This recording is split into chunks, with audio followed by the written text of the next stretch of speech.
Honourable members, please remain standing for the playing of God Save the Queen.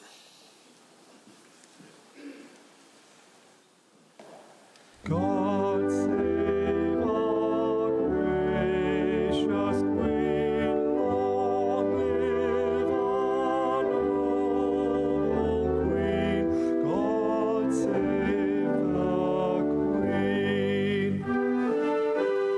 Send her victorious,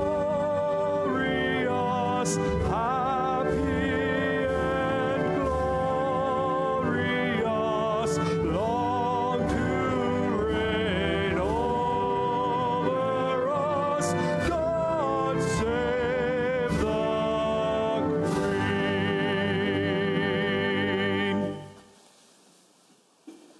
Please be seated.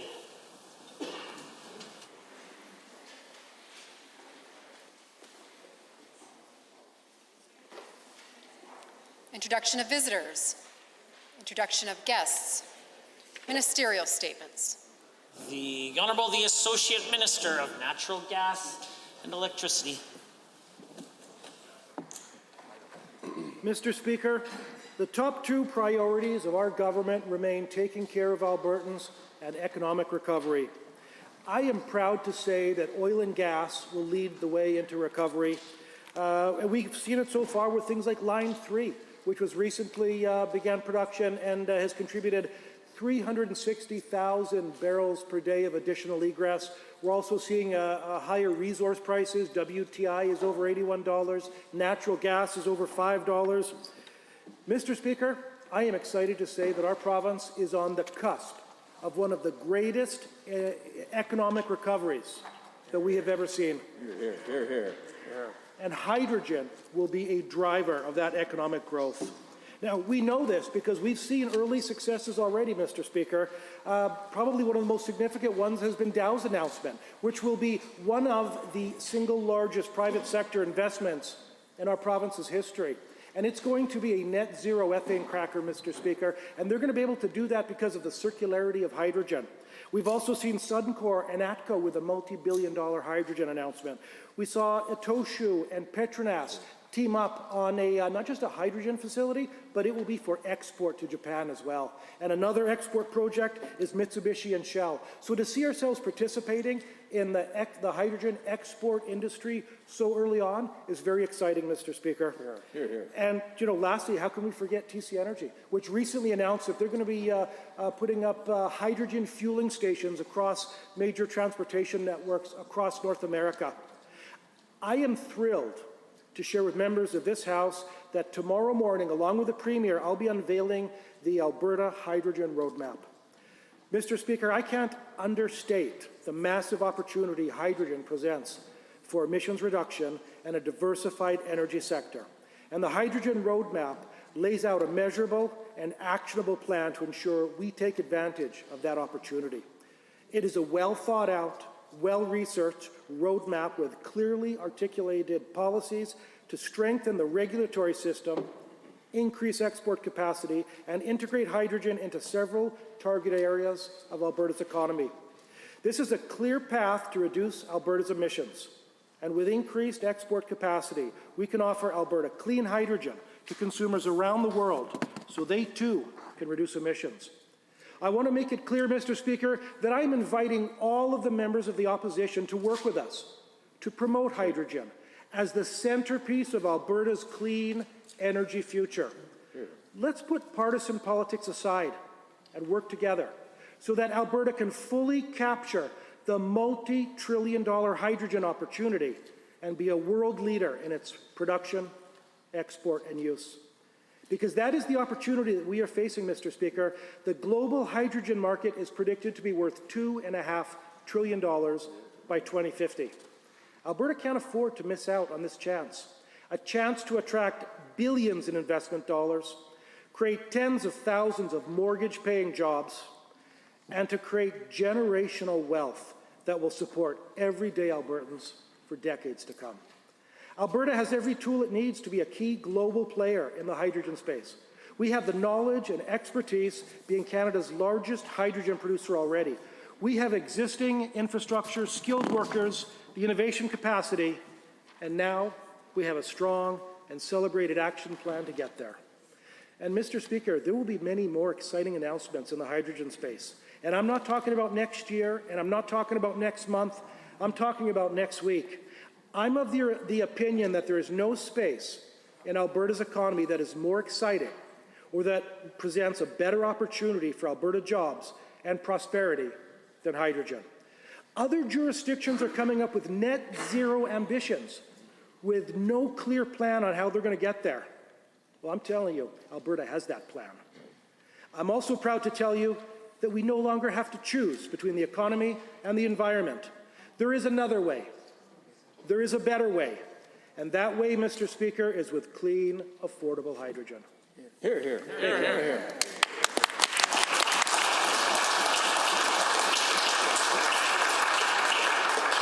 The honourable member for Edmonton Beverley Clairview to respond.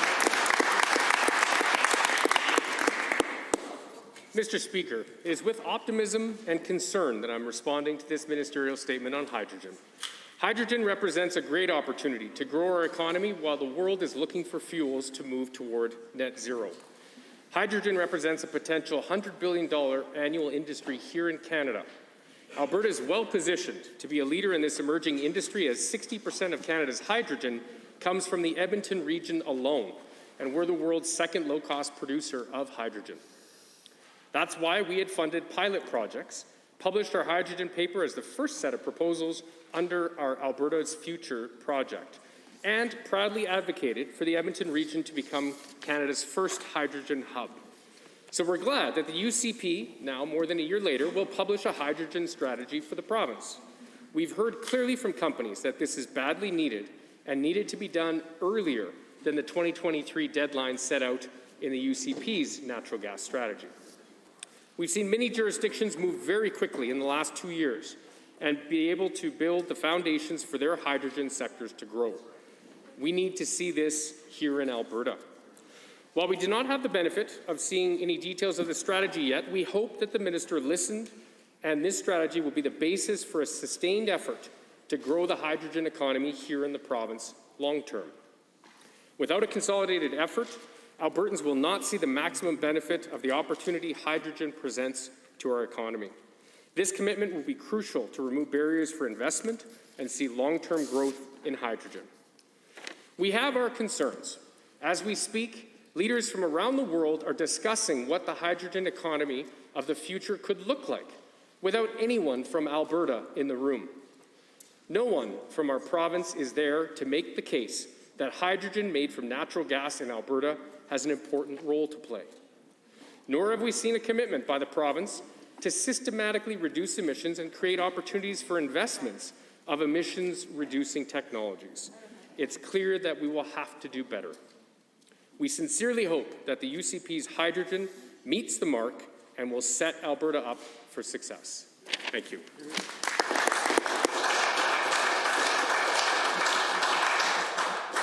Member statements. The member for Lethbridge West is first. Mr. Speaker, it's been astonishing to be back in the legislature for a couple of weeks watching the alternative reality that the UCP has been living in, as the Premier boasts and gloats about his actions during the pandemic. But Albertans know the truth, and that's why this is the least trusted government in Canada.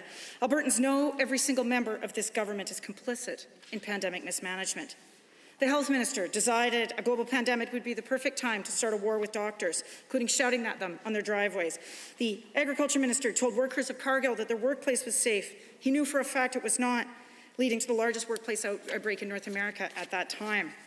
The finance minister thought it was reasonable to slash nurses' pay just as our ICUs started to overflow.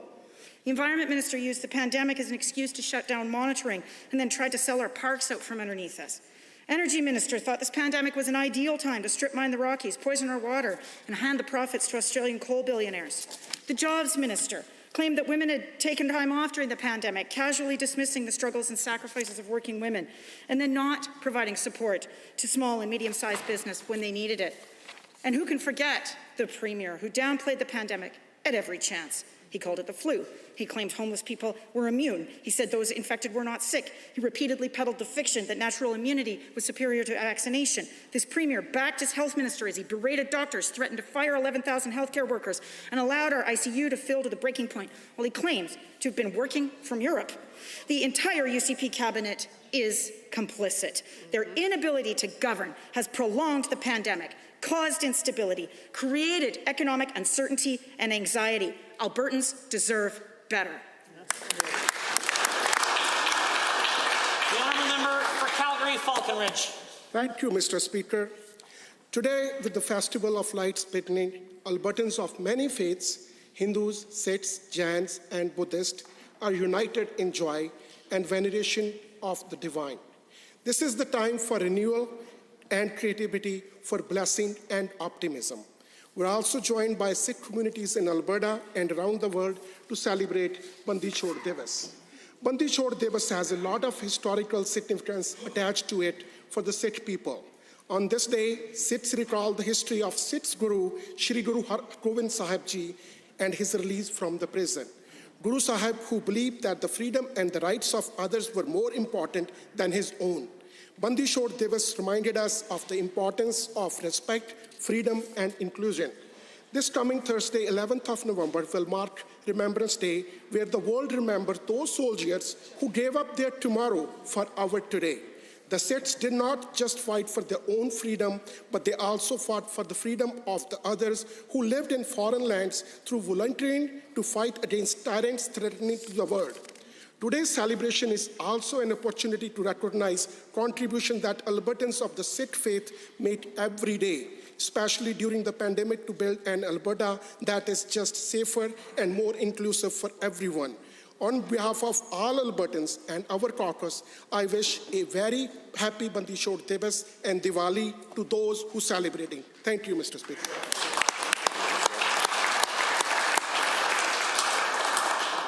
The honourable member for Camrose is next. Well, thank you, Mr. Speaker. This summer, I was thrilled to have the Minister of Energy join me on a tour of the tanker farm just outside of Hardisty. For over 60 years, the Gibson Hardisty Terminal has been a key piece of energy infrastructure in Western Canada. The facility poses approximately 14 million barrels of storage capacity, consisting of 34 tanks across 4 terminals. This facility alone sees around 1 in 4 of all barrels exported from Western Canada. They have been creating jobs in the region for years and will continue to do so for years to come. Not only do they directly create jobs, they also create jobs indirectly. As they grow and serve their customers over a high capacity, they too will create jobs. This is a prime example as why we need to support our oil and gas industry. They create jobs, they're leaders in development, and we need to be here for them. When decisions are made about the oil and gas industry, decisions are being made about livelihoods of Albertans. This is why I have been hard at work, going business to business and home to home. I want to hear your voices and make your voices heard. Over the past summer, I was able to do just that by having the opportunity to invite the Minister of Energy to our region. It was a pleasure to introduce the Minister of Energy to the Mayor of Hardisty and the Reeve for Flagstaff County. Our minister was happy to join me for stakeholder engagement, and I feel that our government is listening to the needs of rural Alberta.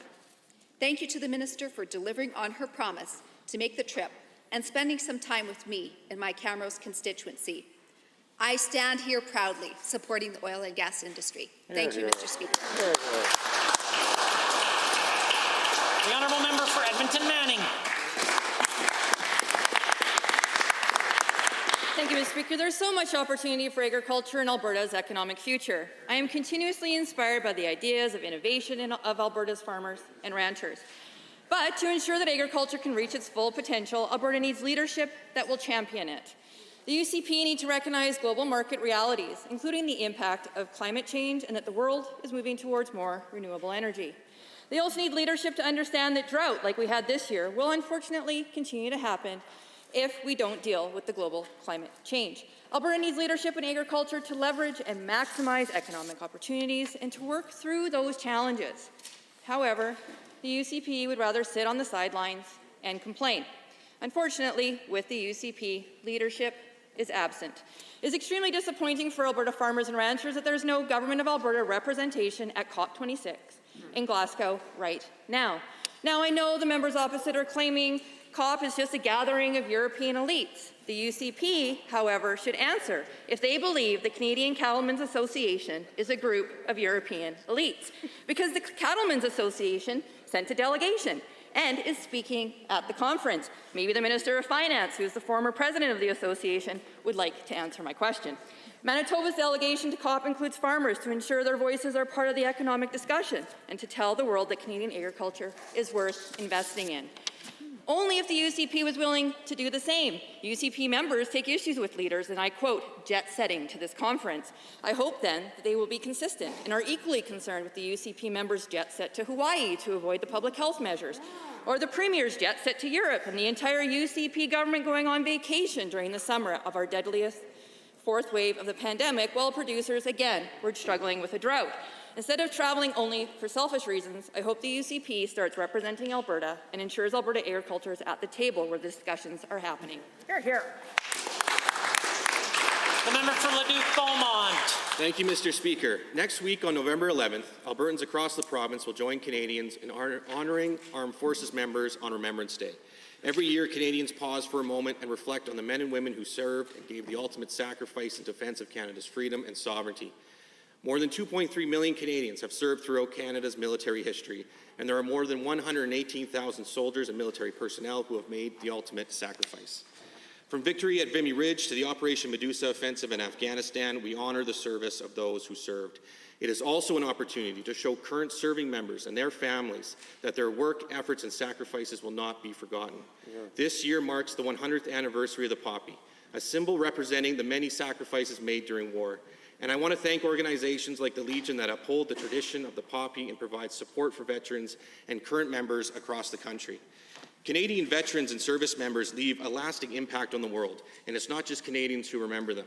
Dutch school children still visit the Canadian War Cemetery in the Netherlands each year to pay respect to the soldiers who died liberating Holland.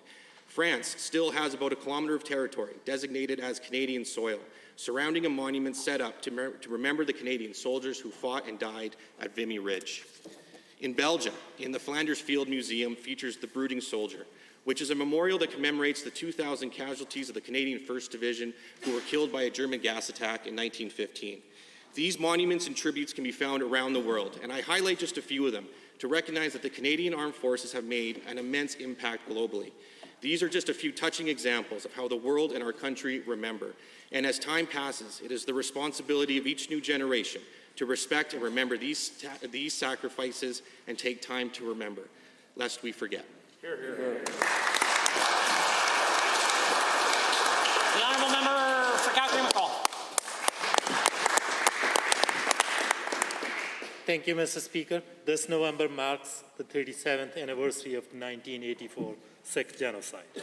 Starting in Delhi on the evening of 31st of October, what followed was days of fierce violence let loose on the Sikhs and their properties. Thousands of Sikhs were killed, several others injured, and many more forced to flee for their lives. Many families lost their loved ones, all because they were Sikhs. Mr. Speaker, the call for justice for those who lost their lives and for those who continue to live with that pain and intergenerational trauma have gone unheard for far too long. Till this very day, I come across Sikhs, including in my own riding of Calgary-McCall, who vividly remember the genocide, running from burning properties and hiding with dead bodies and sharing their experience of surviving that brutal violence. Many of them have witnessed horrors of their family members and relatives' lives being cut short. Some recognize faces in the archival footage used in documentaries and films today. Mr. Speaker, acknowledging these wrongs, their grief and their struggles, and access to justice is fundamental to the healing and reconciliation process for the thousands of Albertan and Canadian Sikhs that live with that pain as survivors and bearer of intergenerational trauma. Mr. Speaker, we must not only continue to raise awareness of the atrocities of the past, but we must also march alongside those who are oppressed. We all must stand with the Sikh community in their search for truth, justice, and reconciliation to ensure that never again will a November 1984 happen. My colleagues and I in the official opposition stand in solidarity with the Sikh community at this difficult time. Thank you, Mr. Speaker. Honourable members, the time is now 1:50, and it is oral question period. And the honourable member for Edmonton Glenora has the first question. Mr. Speaker, for weeks, Albertans have been trying to get a simple answer about who was in charge when the Premier was in Europe. The Premier insists that it was him. He talks about marathon briefings and endless data transfers. He says he was in charge the whole time. So let's talk about that. Between the day his vacation started on August 13th and the day he came back on August 30th, active cases nearly tripled. To the Premier, can he tell this House on what date he asked the CMOH to send him projections for hospital capacity during the fourth wave? The Honourable the Minister of Municipal Affairs has risen. Well, thank you, Mr. Speaker. And the honourable member knows, I think the honourable member has been here, that this question's been asked and answered to the Premier several times. And Mr. Speaker, the Premier has done a terrific job leading Alberta through this crisis. It's been acknowledged by the Premier and the Health Minister that some of the calculations were incorrect at that particular time. But, Mr. Speaker, at all times were people on the job looking after Albertans. The Honourable Member for Edmonton Glenora. Mr. Speaker, the Premier can't tell us when he asked or received information from Dr. Hinshaw because he didn't. There were no data transfers. Not between him and the Chief Medical Officer, not between his chief and hers, not between his staff and hers, none. According to the FOIP, no one in the Premier's office asked anyone in Dr. Hinshaw's office for information about the rising fourth wave. Why is the Premier pretending that he was reading emails when in reality he was on airplane mode? The Honourable the Minister of Municipal Affairs. Mr. Speaker, I understand it's the opposition's job to oppose, but to suggest there was never a phone call, a conversation that wasn't part of what's FOIPed. Listen, some of those folks on the other side, Mr. Speaker, were actually in government for a period of time, and that member that's asking the question actually stood in this House and said we were in voice mode and made those motions that I just made to suggest that there was no record of every conversation. So it shouldn't be that hard for folks over there to understand that when they FOIP something, not every conversation will be included. The Honourable Member. I said no such thing, and the member knows full well. He should table in this House if he feels otherwise. Mr. Speaker, during the time the Premier was on vacation, his best summer ever, approximately 7,000 more Albertans got sick and 300 were hospitalized. Yesterday, the Premier claimed that when he learned surgeries would be cancelled, he acted immediately. Except there's no evidence to back that up, Mr. Speaker. And he's proven time and time again that he can't be taken for his word. Can the Premier table any evidence of him providing direction from Europe? And if not, how was that showing leadership? Was he doing carrier pigeon, Morse code? Like, seriously. The Honourable the Minister of Health. Mr. Speaker, as noted many times in this House, the move to managing COVID as an endemic back in July was too soon. Mr. Speaker, but then we did take action when things changed. We responded to the fourth wave by bringing the RE pre-program, and we also brought in a number of other measures. Mr. Speaker, those measures are working. I'm pleased to say, Mr. Speaker, that for the past 5 weeks, numbers have been coming down. The number of ICU cases have been coming down. Hospitalizations have been coming down. In terms of the numbers with COVID and ICU is coming down, and Mr. Speaker, we need to continue to focus on that, and we will. Honourable Member for Edmonton Glenora for a second set of questions. Mr. Speaker, yesterday we heard questions and statements from those members in the UCP about natural immunity of COVID-19. Specifically, they wanted to know why it isn't being considered as part of the restriction exemption program or vaccine passport. The health minister, to his credit, was pretty clear. He said that there isn't good data and you should still get the vaccine. However, 2 hours later, the Premier went on TV and said natural immunity is just as good as getting the vaccine. In fact, you should have both. Does the Premier really believe one of the best ways to protect yourself against COVID is to get COVID? The Honourable the Minister of Health. Mr. Speaker, as I indicated yesterday, and so did the Premier indicate yesterday, that we need more data in regards to doing assessment of natural immunity. And actually, the Premier said many, many times, Mr. Speaker, that based on studies that we've seen, for those who actually do have natural immunity, the safest way based on studies is for them to continue to get the vaccine and get a shot. So, Mr. Speaker, I urge all Albertans who haven't got the shot yet to actually get the information they need and then make the call to protect themselves, their families, and the Honourable Member for Edmonton Glenora. Mr. Speaker, I fully understand that there are ongoing studies and research into antibodies generated from prior infection and the degree to which they might impact future infection. Totally fair. But right now we need to do everything we can to increase vaccine rates. And talking about safety and effectiveness of vaccines with Albertans. Last night, Albertans who were on the fence heard the Premier give them a reason to wait, a reason to stop going for a vaccine. Why doesn't the Premier understand that his words are actually impacting vaccine rates for the negative and they're stopping people from getting their shot? The Honourable the Minister of Municipal Affairs. Mr. Speaker, unfortunately this is textbook NDP. The honourable member just said that some immunity can be gotten from getting COVID. When she says it, she considers it okay.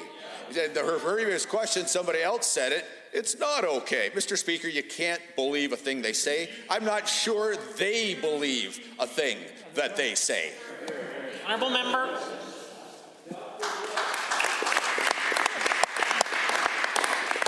Mr. Speaker, the Premier says health officials are way too busy to speak freely at an all-party committee.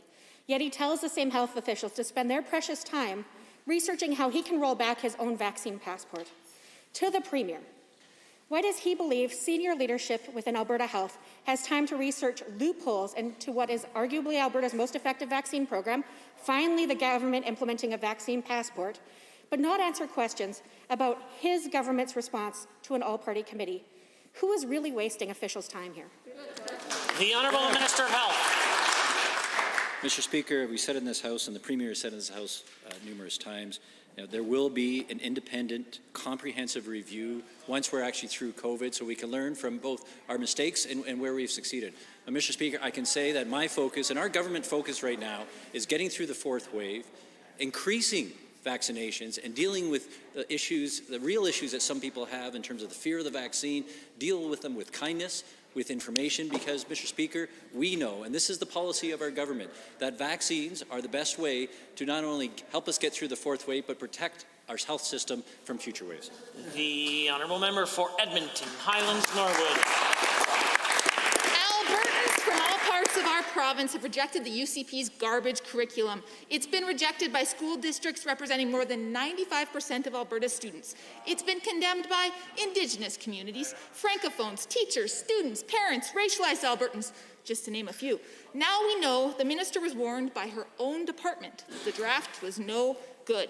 Former Alberta Education employee Dr. Joanne Neal submitted a 40-page analysis of the draft in the summer of 2020. Simple question. Has the minister read that report? The Honourable Minister of Education. Mr. Speaker, there are over 500 people who work in the Education Department and over 150 of them in the Curriculum Division alone. This was just one of many views on curriculum. What the members opposite are forgetting is that Albertans elected our government with a majority, a huge majority, on a mandate to pause the NDP's curriculum review and change direction. Mr. Speaker, we're doing just that. Order. The Honourable Member for Edmonton Highlands Norwood. This report warned that the UCP's approach to curriculum would destroy Alberta's international reputation for excellence, that it will fail to prepare Alberta students for success at post-secondary schools in Alberta, let alone at schools in other provinces or other countries. University of Calgary professor Dr. Brent Davis says it's clear that the UCP's curriculum is driven by politics and not by education. Why is this minister so determined to drive young families out of Alberta by forcing this useless, regressive, racist curriculum onto their children? The Honourable Minister of Education. Education. Again, Mr. Speaker, Albertans elected us to pause the NDP's curriculum review. This was a promise we made and a promise we kept. Albertans told us loud and clear they want a stronger focus on basic literacy and numeracy. That's right. And that's exactly what we intend to deliver on after a year-long public consultation. The NDP, in 4 years in government, they had 4 years, Mr. Speaker. They didn't get the job done. They failed. We won't. The honourable member for Edmonton Islands Norwood. All right, let's try your own government then. In August, the member from Grand Prairie, a UCP MLA, wrote the education minister a 6-page letter listing all the things wrong with the curriculum, including plagiarism is embarrassing, offensive content, have the writers even met a child, this draft seems driven by politics, where is the Canadian-Alberta geography? Where are the dinosaurs? And she didn't mean her own caucus. There's 6 pages of this. The curriculum is so bad that this minister canceled all the in-person feedback sessions with Alberta parents. When will this minister listen to Albertans or heck, even her own colleagues? The Honourable Minister of Education. Mr. Speaker, everyone knows that we've had a year-long engagement process. It's very comprehensive. All of the honourable members across the aisle can take part in it. We are listening to the feedback from Albertans, and I can tell the House that changes will be made to the draft content based on all the feedback we receive. But I will not apologize for doing exactly what Albertans elected us to do by following through on our promise to deliver an excellent curriculum. Mr. Speaker, I'm committed to that. That is the #1 goal for my department. The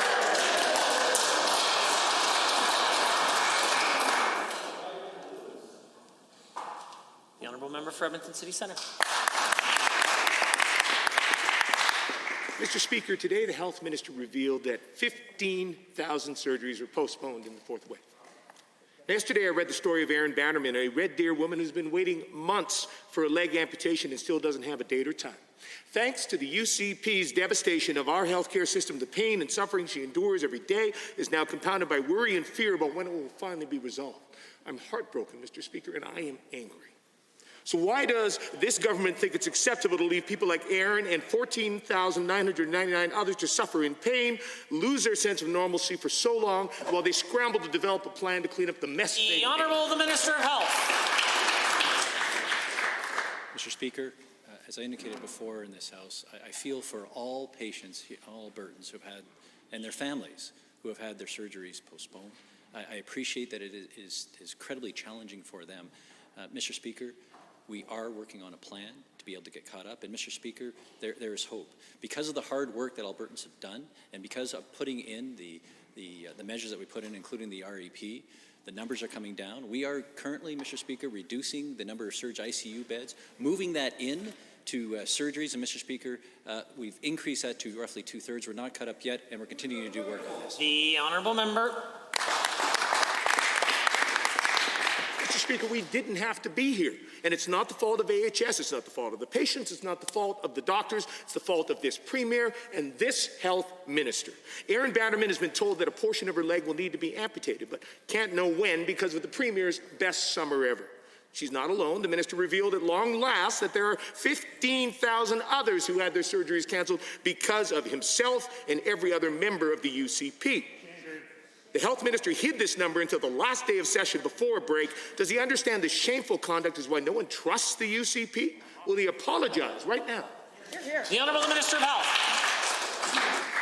Mr. Speaker, I indicated earlier today that we postponed, unfortunately, roughly 15,000 surgeries. To put that in context, in the first 3 waves, 30,000 surgeries were postponed. It is challenging dealing with COVID, but our system can respond to that. Mr. Speaker, of the 30,000 postponements that were done in the first 3 waves, we had largely caught up in terms of the numbers of people waiting for surgeries by August. It is incredibly unfortunate that we've had to cancel more surgeries to be able to deal with the 4th wave, but we are working on a plan not only to be able to get caught up at this point in time, but to be able to show Albertans how we can actually get caught up and then exceed moving forward. The Honourable Member for Edmonton City Centre. Mr. Speaker, it's unfortunate. It's directly as a result of decisions by this government, who now have an exhausted workforce thanks to their decisions to try to dig us out from this, unlike the previous 30,000.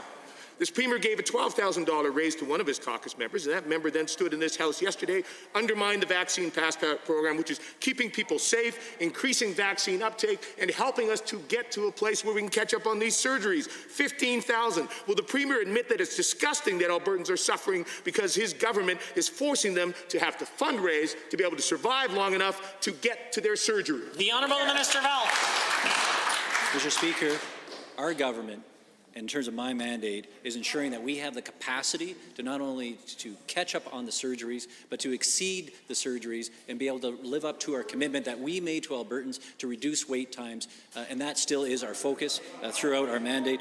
Mr. Speaker, I feel for all the families who are impacting, but I can tell them that we are focused, working with AHS in terms of developing a plan. We are continuing to increase surgeries, and Mr. Speaker, I'm pleased to report to this House that in terms of, even though we're only at 2/3 of the surgeries so far, 100% of all cancer surgeries are being done right now, and the numbers are continuing to improve. The Honourable Member for Lac St. Anne Parkland.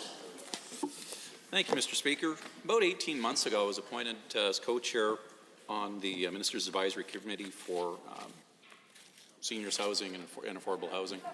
And it's been an honor to be part of that team that's looking at new ways of doing things. So given that the Alberta's government understands the profound importance of affordable housing for the province's families, particularly in light of the rising cost of groceries, inflation, and essentials, can the Minister of Seniors and Housing tell us what the government is doing in order to add capacity to the province's current affordable housing stock? The Honourable the Minister of Seniors and Housing. Thank you, Mr. Speaker. Mr. Speaker, okay. Stronger foundations is our government 10 years strategy to improve and expanding affordable housing while building a sustainable system that provides flexible, fair, inclusive housing options. It outlined the bold and the thoughtful changes needed to provide safe, stable, affordable housing for an additional 25,000 households and to increase the total served to 82,000 households. The Honourable Member for Lac St. Anne Parkland. Thank you, Mr. Speaker. Given that the affordability has been a long-standing issue, and as part of that advisory committee, it was kind of like a train wreck from the last organization. Given that the old same approach has not been serving us well at all, what sort of innovation solutions is the government pursuing to ensure that more Albertans have access to affordable housing? Housing. Thank you, Mr. Speaker. The key components to stronger foundations is bringing more people, more Albertans to the tables to provide more affordable housing. Government cannot fix affordable housing systems ourselves alone. So we will bring more partners to the table by reduce red tape and then make it easy for housing providers to provide affordable housing by working with them to provide more new models of affordable housing, such as a mixed income model. The Honourable Member. Mr. Speaker, given that we know each municipality and region has a unique housing needs that vary, and given that municipalities have asked for a less top-down approach to addressing the need for affordable housing, what is the government doing to address these needs? Minister, order. Thank you, Mr. Speaker. Our government will work with the municipality to make sure the housing units that we are building are community-driven and focus on better community results, which is the opposition doesn't know how. And as such, Mr. Speaker, we will working with the municipality to do the housing need assessment to identify what do we need in the community. Mr. Speaker, we will working with the community leader to tap into the local expertise to better serve the local needs and Albertans. The order. The Honourable Member for Lethbridge West is the one with the call. So in August, it was the finance minister that was the first to emerge from hiding to answer questions about the dangerous fourth wave of COVID-19 hitting the province. He defended the absentee premier, pointing out that he was still tweeting. So that's where we're at, governance by Twitter in a pandemic. The finance minister went on to say that the looming fourth wave would be, quote, bumpy. It was more than bumpy. The healthcare system almost went off a cliff because no one was driving. So will the finance minister detail exactly how many public health briefings he attended in the month of August? The Honourable Minister of Finance, the President of the Treasury Board. Well, thank you, Mr. Speaker. The Premier's been clear, the Health Minister has been clear Over the course of the month of August, the Premier was taking briefings even while he was away for a couple of weeks on a vacation. He was taking briefings from his staff, from his health minister at the time, Mr. Speaker. Of course, we know that the modelling that we'd received in the early part of the summer had changed, and that by early September, when it became apparent that we were on a different trajectory, Mr. Speaker, the Premier called Cabinet together and we made decisions accordingly. The honourable member for Lethbridge West. Well, given that the minister just avoided that question, and government-wide it appears no one will give Albertans a straight answer, given the Premier claimed he was in charge, but his calendar shows clearly he was not, given the regulations show it should have been the Finance Minister, will the minister table the order in council, the delegation of authority that the Premier would have had to sign before leaving the country? And if he can't, can he point me in the direction who was supposed to be running the government when our healthcare system bordered on collapse, and table that document instead? The Honourable Minister of Finance, President, Treasury Board. Again, thank you, Mr. Speaker. Again, I will state that the Premier was on the job even while he was on vacation. In August, he was taking briefings, Mr. Speaker, from the Health Minister and from other ministers during that time and from his officials, Mr. Speaker. Again, our modelling changed over the course of the summer, and as soon as it became apparent we were on a different trajectory, that further action would be needed, Mr. Speaker, the Premier called Cabinet together and decisions were taken. The honourable member. Well, given, Mr. Speaker, that too was not an answer, and given that the Premier, who routinely schedules his phone calls, meals, walks, drives, downtime, expects us to believe that he ran the government off his cell phone from Europe even though his calendar was empty, a simple question for the Finance Minister then. How many times during the Premier's European vacation did he call the Finance Minister, and will he table those international phone records, which should exist in this House? Yes. Call the Minister. Mr. Speaker, I don't know how many times we have to get up in this House and inform Albertans that the Premier was still on the job, even though he was on a much-needed vacation. And, Mr. Speaker, I don't know of an individual with a stronger work ethic than our Premier, Mr. Speaker. He doesn't take a day off on a weekend. He doesn't take a day off even when he's on vacation. That was the case this summer.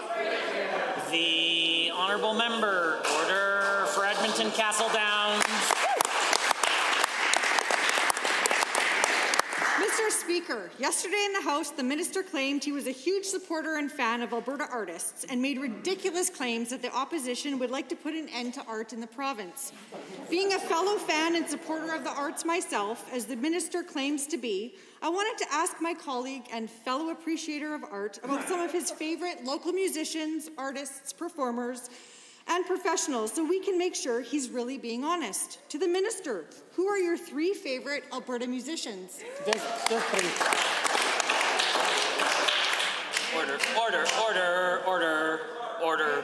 Order. While I appreciate that the opposition might like the personal opinion of the minister, I find it very difficult to find any remotely close piece of government business that has to do with what he might listen to on the radio. But if he'd like to ask, he's welcome to answer. He's welcome to do so. Yeah, Mr. Speaker, I think all I should refer to that is that it seems to me like the members opposite have become infected, not with COVID-19, but with a dystopian cognitive dissonance. One minute they want schools closed, the next minute they want businesses locked down, they want gatherings forbidden, they want people quarantined, and the next minute they want live performances, they want crowds gathered, they want venues full. We're not going to do either, Mr. Speaker. We've provided stabilized funding to keep them alive. We've provided for online events. We've created a restriction exemption program to keep them going. The honourable member for Edmonton Castle Downs. Given that my favorite Alberta musicians include bands like Isla Brooke and the Soundmen, Sergeant and Comrade, and the beautiful songwriting of Electric Religious, and given that I also love the guitar riffs in Jan Arden's music, which is performed by her longtime guitar player and multi-award-winning musician, producer, and writer, Russell Broom, and given that the government must work with musicians, no doubt, but theatre is also critical to our arts and culture sector. Perhaps the minister can tell us who his 3 favorite Alberta playwrights, directors, or actors are. The minister. The Honourable the Minister of Municipal Affairs. Mr. Speaker, for those folks watching at home and those folks in the House, the first number of questions from the other side is, why did we not lock Alberta down? Now the question is, why didn't we open Alberta up? Mr. Speaker, this is textbook NDP. If they don't like you, every answer is wrong. They're not consistent, but every answer is wrong. So what is it? I think you want it locked down, but this member wants it opened up. Mr. Speaker, no one can believe a thing that they say here or anywhere else.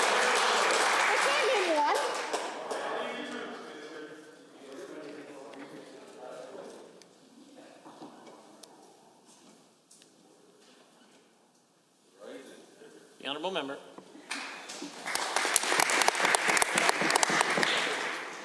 Given that it's a long-standing tradition for Calgarians to see Stephen Hare play Ebenezer Scrooge in Theatre Calgary's A Christmas Carol, a 26-year-old tradition in fact, and given that on Friday, the Rosebud Theatre's production of A Christmas Carol will open, starring Nathan Schmidt, a local graduate of the Rosebud School of the Arts and of workshops held at the Banff Centre for Arts and Creativity, and given that maybe the minister is more into visual art, like local artist Carol Stratman's work Pacific Passage, which is a moving depiction of orcas in the sea. I'm going to give the minister one more chance. Who are your 3 favorite visual artists? Honourable the Minister of Culture.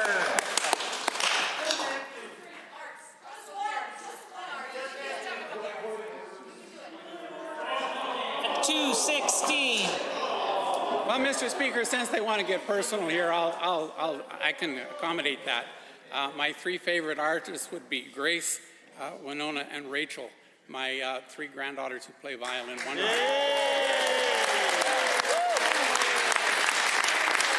beyond that, I have to support my own writing, Gord Bamford, and one of my other. Order.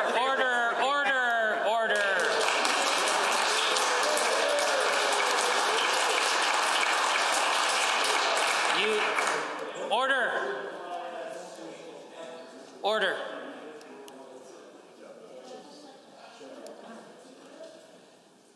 You asked the minister a question. He was answering it. You ought to at least let the speaker hear his answer, even if you don't like it. The honourable member for Cypress Medicine Hat is the only one with the call. Yesterday, Ontario's Premier announced that his province will not make vaccines mandatory for Ontario healthcare workers, stating that he is not willing to jeopardize the delivery of care to millions of Ontarians. Also, yesterday, the Health Minister of Quebec cancelled a vaccine mandate for current employees, stating the loss of staff would have a devastating effect on the system. To the Premier, when will you inevitably realize it is up to you to protect Alberta's healthcare system, protect jobs, and rescind this government's policy of economically coerced vaccinations? The Honourable the Minister of Health. Thank you, Mr. Speaker, and thank you to the Honourable Member for the question. Mr. Speaker, as you know, AHS is a separate entity from the Government of Alberta. AHS has announced a policy, a vaccination policy. They did extend, as was announced by the CEO a couple of weeks ago, they extended the deadline for that, which is enabling them to actually increase vaccination. Mr. Speaker, the vaccination rates for full-time and regular staff are above 95%, same with physicians above 95%. And Mr. Speaker, I and our government has a commitment from AHS that they'll ensure that they'll be able to deliver the services that Alberta. The honourable member for Cypress Medicine Hat. Given the Premier stated the purpose of vaccine passports is to increase vaccination rates, and yet this week he noted that we're probably getting to the point of diminishing returns.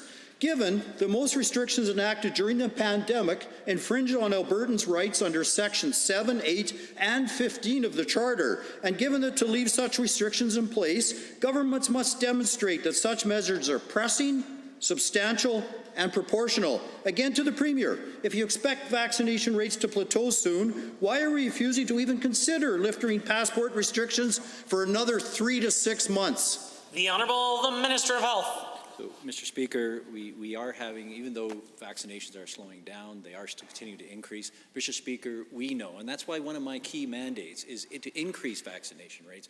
I understand that some people have concerns.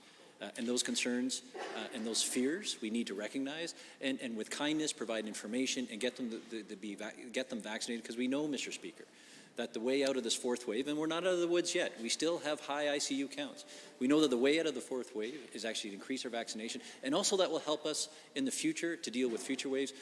Mr. Speaker, that is my focus, and that's what we'll deliver on. The honourable member. Mr. Speaker, given the Chief Medical Officer of Health and the Premier can't seem to figure out who's at fault for this government's colossal failures on the COVID-19 file, with the Premier using the CMOH as a scapegoat during this Assembly's debate on Motion 100, given the government indicated they could increase ICU capacity by 1,081 by the end of April 2020, given the government failed spectacularly. To the Premier, Albertans are already wise to the fact that you don't listen to anyone.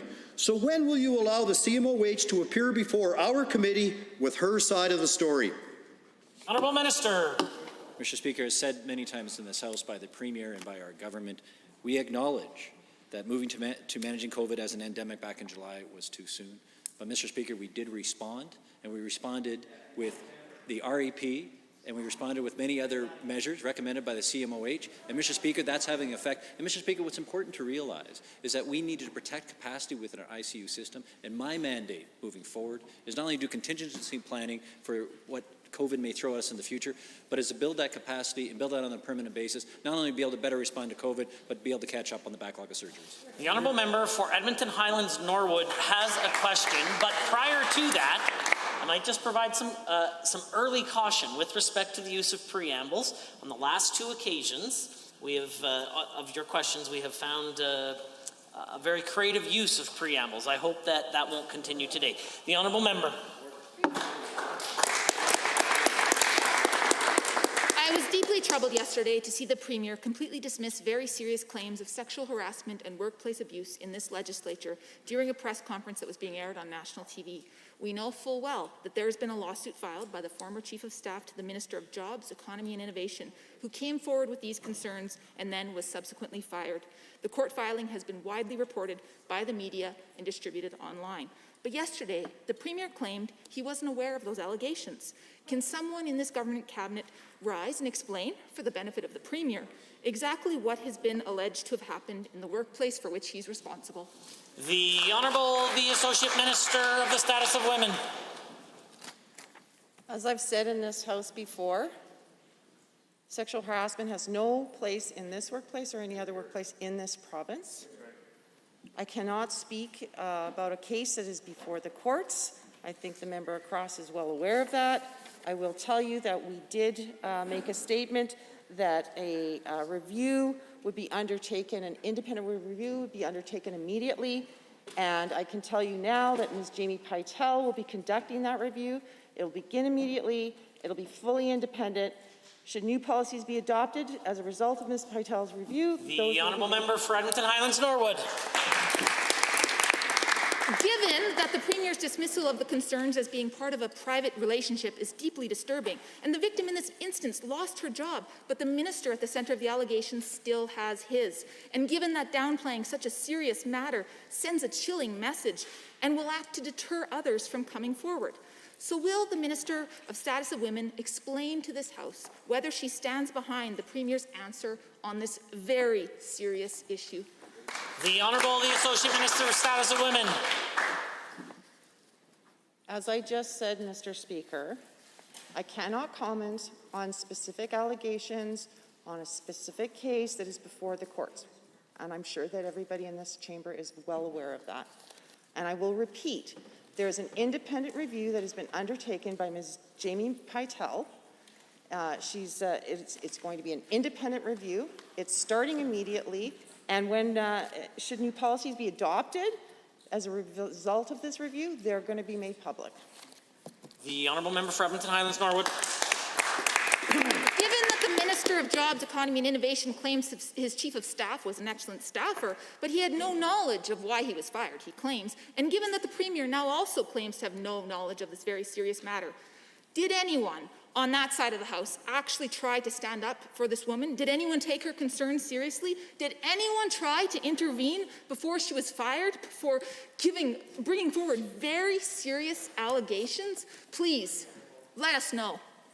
The Honourable, the Associate Minister of the Status of Women. Mr. Speaker, once again and for the third time, I'm going to state Everyone in this chamber is well aware that I cannot comment on specific allegations in a case that is before the courts.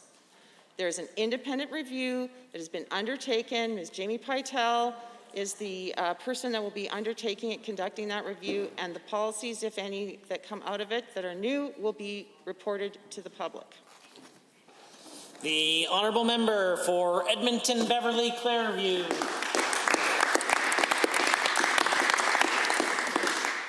Fort McMurray has been through difficult times over the past several years, from the crash in oil prices to the 2016 fire and last year's flood to the current pandemic. All of these events have been hard on the people of Fort McMurray and the region's economy.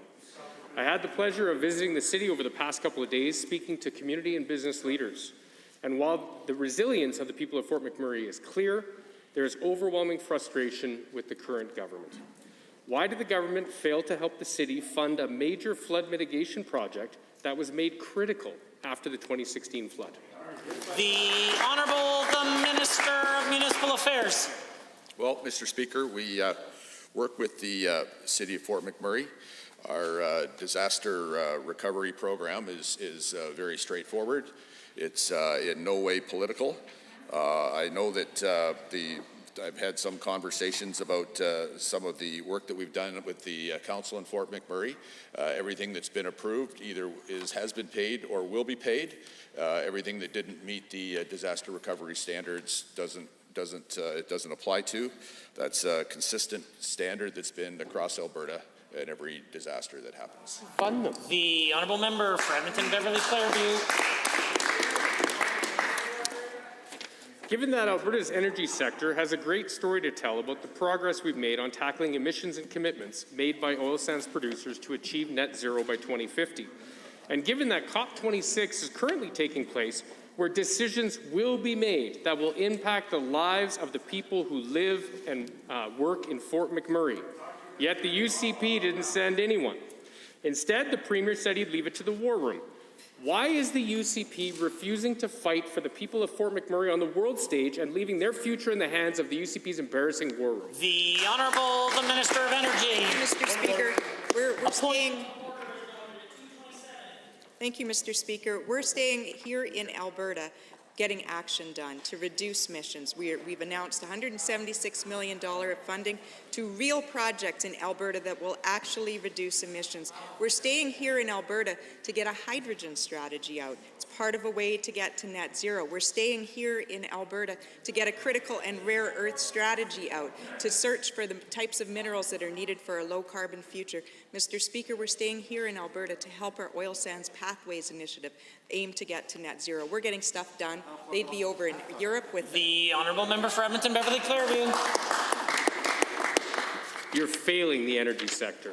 Given that there's a major shortage of labor in Fort McMurray, and given that I consistently heard that part of the reason for the labor shortage is due to a lack of access to physicians and specialists in the area, and given that the UCP's constant war on healthcare professionals is forcing many of them to leave our communities like Fort McMurray and our province, will the UCP stop their attacks on our healthcare system and our health professionals that's hurting Fort McMurray's economy and all Albertans? The Honourable Minister of Health. Mr. Speaker, our government is committed to ensuring Albertans have equitable access to health professionals, including physicians, no matter where they live in the province, including Fort McMurray.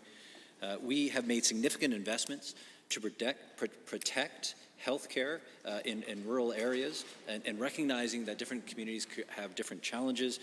We are spending about $90 million in 21-22 to address rural physician recruitment and retention. And our plan, and part of my plan going forward in terms of increasing capacity, is looking at not only on the short term how we get that capacity up, but medium term and long term. And the way to do that is be it through recruitment and retention. That's my focus, and we'll deliver on that.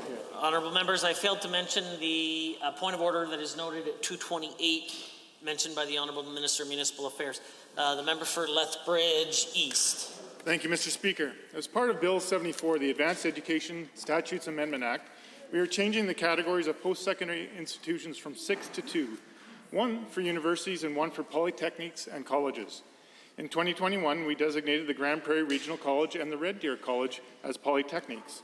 Both colleges can now offer apprenticeship education and polytechnic-focused degree, diploma, and certificate programs. Lethbridge College has applied for recognition as a polytechnic based off the courses and programs they provide. To the Minister of Advanced Education, can you provide an update on the Lethbridge College's application for their status? The Honourable the Minister of Advanced Education. Well, thank you, Mr. Speaker. I'd be happy to. And indeed, the member is correct. We recently transitioned Grand Prairie Regional College and Red Deer College to become polytechnic institutions. Of course, that will allow them to expand program offerings in areas like apprenticeship education and applied learning and in other areas without sacrificing important programs that the community needs, like trades programming and other areas. Under the NDP, a transition to a university would have put those programs at risk. When it comes to Lethbridge College, we have received an application from Lethbridge College. We are looking at that, and we hope to have an answer to them shortly. The Honourable Member for Lethbridge East. Thank you, Mr. Speaker. Given that Bill 74 also outlines increased collaboration between institutions, and given that the University of Calgary and the University of Alberta both offer world-class medical school programs, and given that my riding and the rural municipalities around Alberta, we are seeing a shortage of medical professionals, and given that medical students are more likely to stay in the community that they train in, to the same minister, will you work with these medical institutions and institutions in Lethbridge and rural areas to provide more training opportunities in other communities? The Honourable the Minister of Advanced Education. Absolutely, Mr. Speaker, and indeed, the member's correct.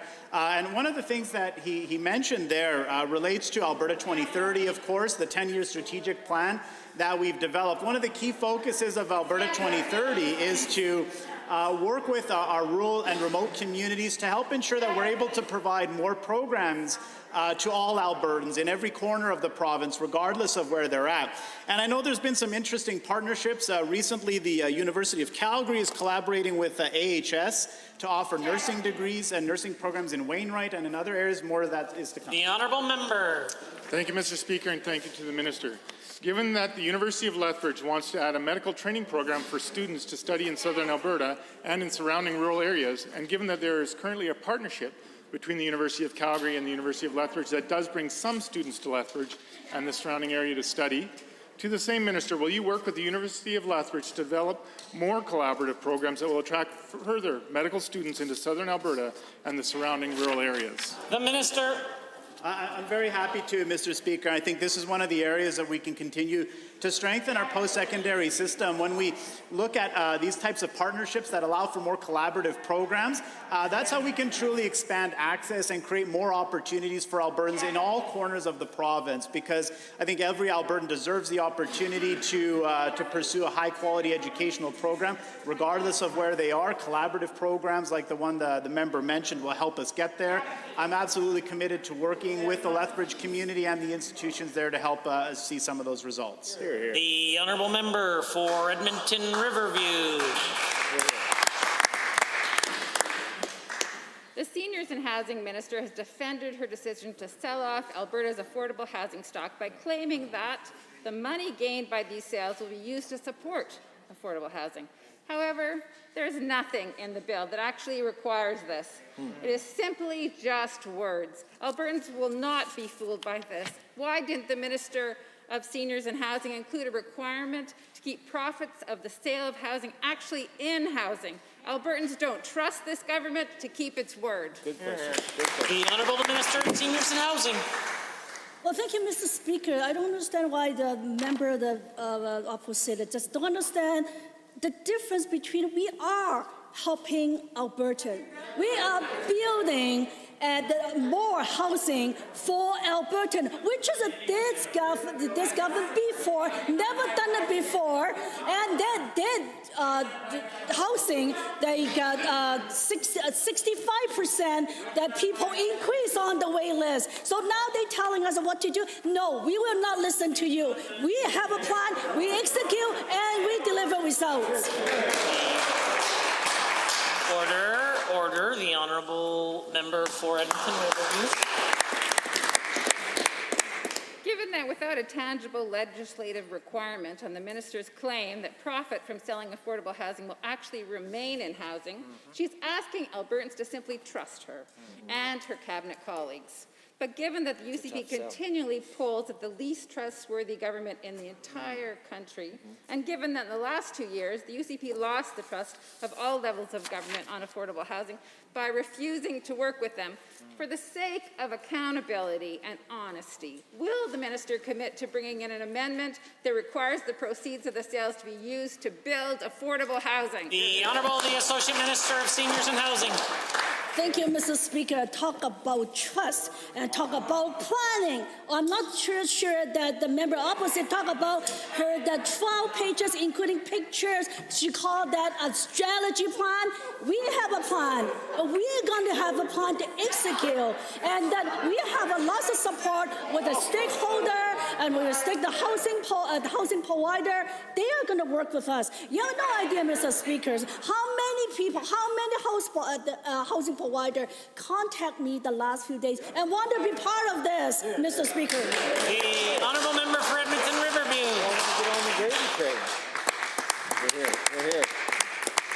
Given that the lack of accountability in this housing bill makes many question the intent and purpose of it, and given many Albertans are also concerned that the UCP's plan to sell affordable housing is a way to help partisan insiders and friends in the real estate and development industries, and given that when I asked about this before, my question was completely ignored, I will ask again. Will the minister commit to Albertans today that no affordable housing sales or public-private partnerships will be made with companies whose executives have made political donations to the UCP? Again, we need housing, not... The Honourable Minister of Housing. Thank you, Mr. Speaker. Repeat my answer again. We are going to increase by partnership 25,000 households by the end of 10 years, which is in total increase by 850,000 the units that is coming. I don't understand why they just so against this partnership.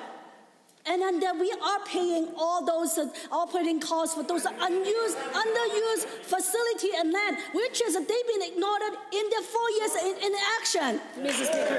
The Honourable Member for Edmonton Ellerslie.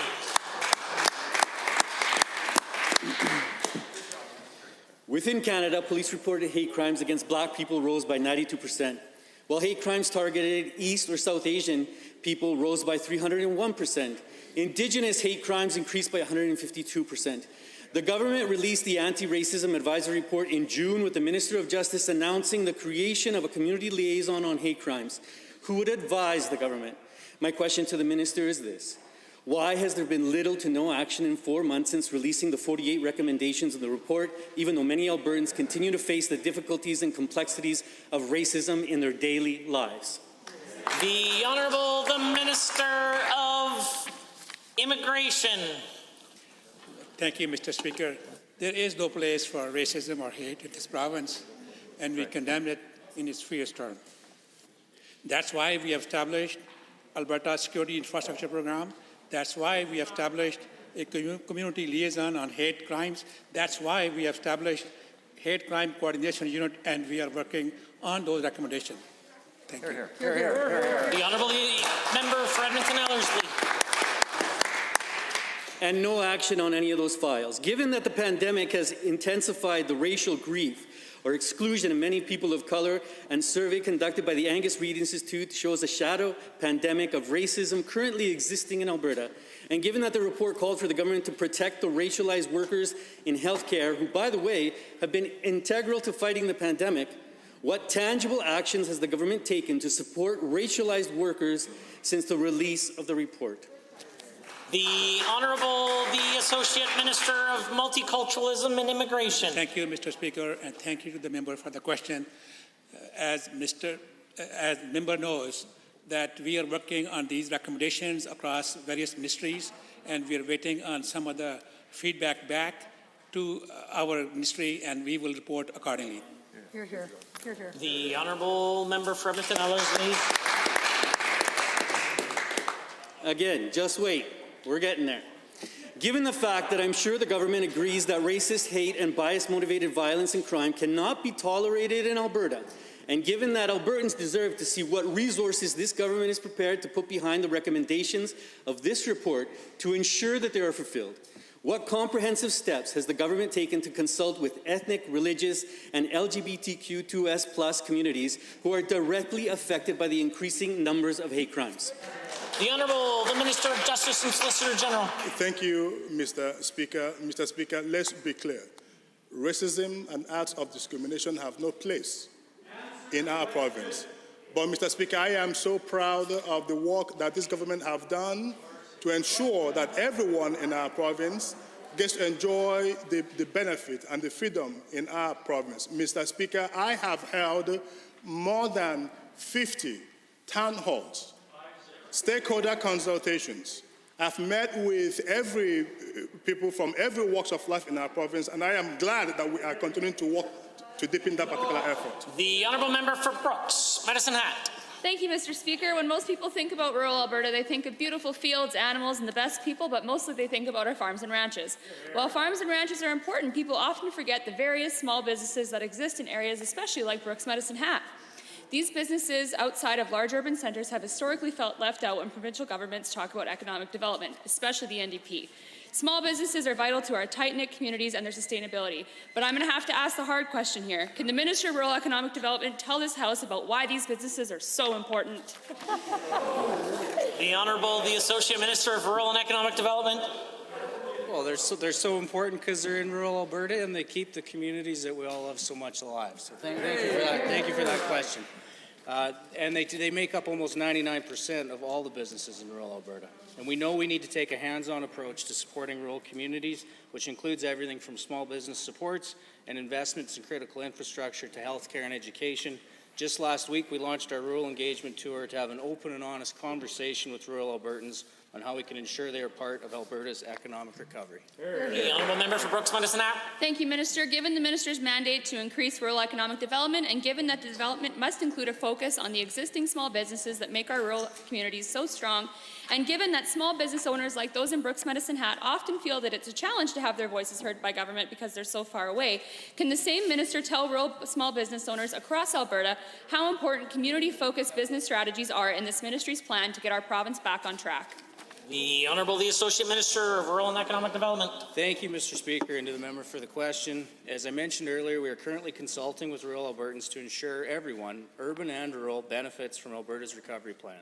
We're already noticing several themes emerging from our engagements: rural broadband, the ability to remain competitive in a global market, and the sustainability of not only businesses, but the communities they call home.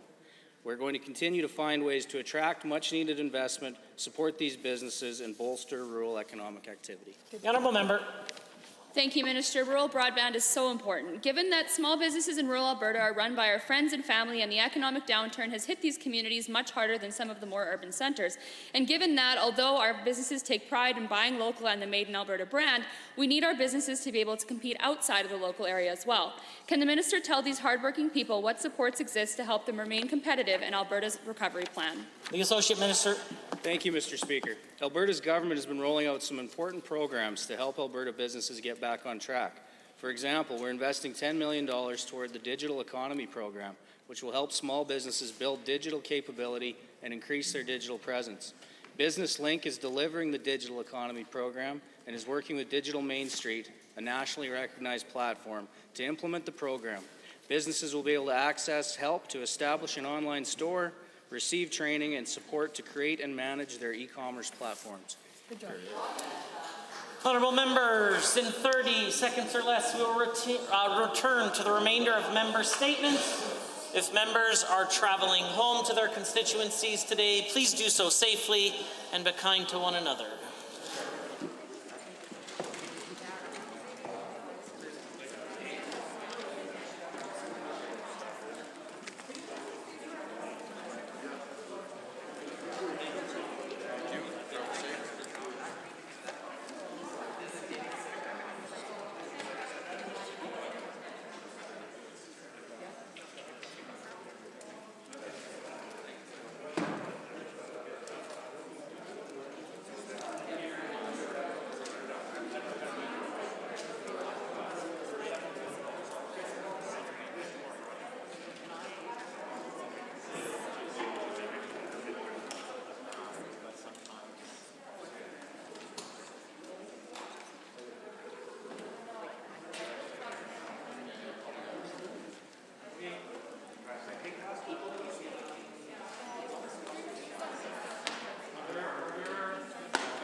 honourable member for Vermilion Lloydminster Wainwright.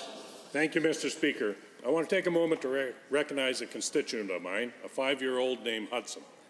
Hudson is like most children his age. He enjoys playing outside, spending time with his family, and going to school with his friends. Hudson attends school at the Buffalo Trail Public School Division, and although he is not required to wear a mask in school, he is required to wear one when he takes the bus, for an hour each way to and from school. Recently, Hudson's father, a member of the local fire department and a military veteran who has served overseas and who understands emergency situations well, found Hudson unconscious and unresponsive after an hour-long bus ride home. The bus driver didn't notice Hudson was having a medical episode because she was busy with her driving duties, which is understandable.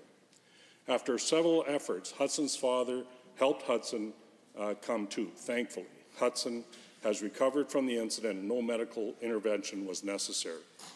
Since this scary incident took place, I have been corresponding with Hudson's mother, a veterinarian, and in her estimation, Hudson was dehydrated, overheated, and oxygen deprived.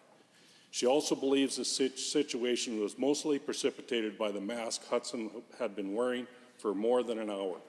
I'm inclined to agree with her analysis. Now the government's position is that masks on buses are necessary as students cannot socially distance. They are not from the same household, and air circulation on the bus is not ideal. Can we not reconsider this position to allow masking policies on buses to be the same as it is in schools? It might even be more important not to mask on the bus, as there is less ability to monitor kids than in schools. I want to thank the Hudson's loving parents for their relentless advocacy. Thank you.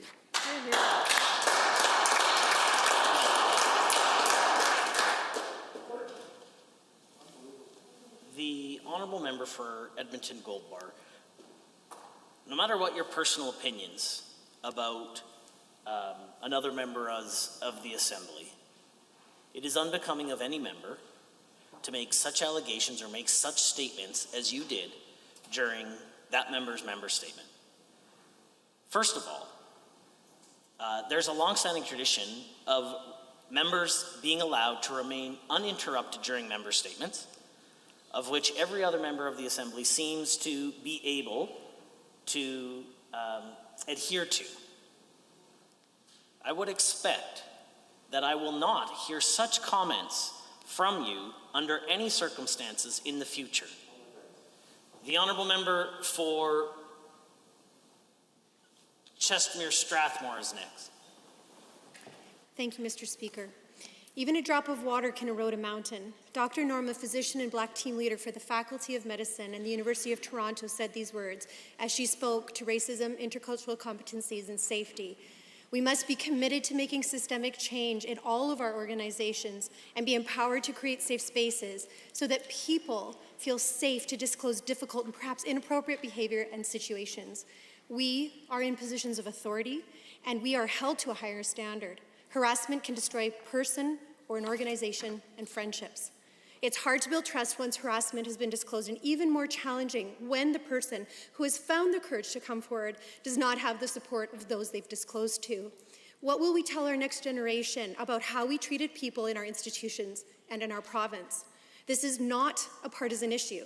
It is a systemic issue that continues to be pushed further into the darkness by those who dare to come forward, who are tossed away by those who they trust. These people are not attention seekers. They face humiliation for telling their truth and negative consequences like being fired or worse, isolation. The victims are being blamed. We are all responsible for this behavior, and we are collectively accountable for changing this culture. It requires kindness for changing this culture and to be able to see this through and to ask the right questions. If we are bystanders to this behavior, we are part of the problem. We are responsible if money or job or credibility is used against a person or the culture allows harassment to continue. Do we only value people if they follow one ideology or thought process? Understand this. People who have faced family violence, domestic violence, sexual assault, or harassment do not want to be defined by it. They want to be valued and heard and have their concerns understood and see change happen. It's remarkable that anyone comes forward given the chances of finding real solutions is so small, and yet these courageous few are hit with threats, minimizing their values and loss of opportunity and retaliation. The honourable member for Cypress Medicine Hat has a statement to make. Albertans recently learned about the Premier's newest scandals involving allegations of sexual harassment, excessive drinking in the workplace, bullying by ministers, and false accusations of leaks. The staffer that raised these concerns has filed a wrongful dismissal case after being fired, demeaned, and vilified. In contrast, the accused harasser finished his high-priced Sunshine List contract before moving on to the sweet world of the kind of high-priced taxpayer-funded contracts only available to favored insiders. According to the staffer's legal filings, she was wrongly accused of leaking scandals to the press. As someone who has been wrongly accused of leaking information, I found her court filing a compelling read on just how far this government has fallen and felt we could all use some revision. Albertans, Mr. Speaker, were promised a government that would work hard and stay humble. Instead, we got a government that prioritizes rewarding insiders and vilifying any messengers with bad news from the real world. From refusing to implement the Fair Deal recommendations, to failing to end the carbon tax or even trying to make it neutral, to the ongoing mismanagement of COVID, to the Premier's infamous "I want a new base" comments, to a loss of a party base and the loss of the party donors, to ill-timed international travel, to the UCP's refusal to proclaim legislation like recall, citizen initiative, and mandatory union dues into law, to Patiogate, to a point of privilege on Patiogate where the Premier's defense was not knowing his own health restrictions, to the flip-flop of the century on vaccine passports, to a glaring failure to increase ICU capacity, to accusations of bullying, sexual misconduct, and excessive drinking, to the loss of this government's electoral mandate, and all of this dotted with constant demands for the Premier's resignation. I cannot list all the scandals, Mr. Speaker. There are too many, but I will leave the Assembly with one final thought. Albertans will have their say in 2023. The Honourable Chief Government Whip. I wish to advise the Assembly that pursuant to Government Motion 96, the daily routine may continue beyond 3 p.m. Presenting reports by standing and special committees. Presenting petitions. Notices of motions. The Government House Leader. Thank you, Mr. Speaker. I rise to give oral notice of the following government bills. Bill 83, Environmental Protection and Enhancement Amendment Act 2021, sponsored by the Honourable Minister of Environment and Parks, and Bill 84, the Business Corporations Amendment Act 2021, sponsored by the Honourable Minister of Service, Alberta. Introduction of bills. The Honourable the Associate Minister of Red Tape Reduction. Thank you, Mr. Speaker. I request leave to introduce Bill 80, the Red Tape Reduction Implementation Act 2021, number 2. Bill 80 will support Alberta's recovery plan and move us further towards being one of the freest and fastest moving economies in North America. These changes will also enable the removal of at least 870 requirements that get in the way of Alberta's job creators and the delivery of services to Albertans. We committed to cutting red tape by 1/3, and Bill 80 will help us get there. I hereby move first reading of Bill 80, Red Tape Reduction Implementation Act 2021, number 2.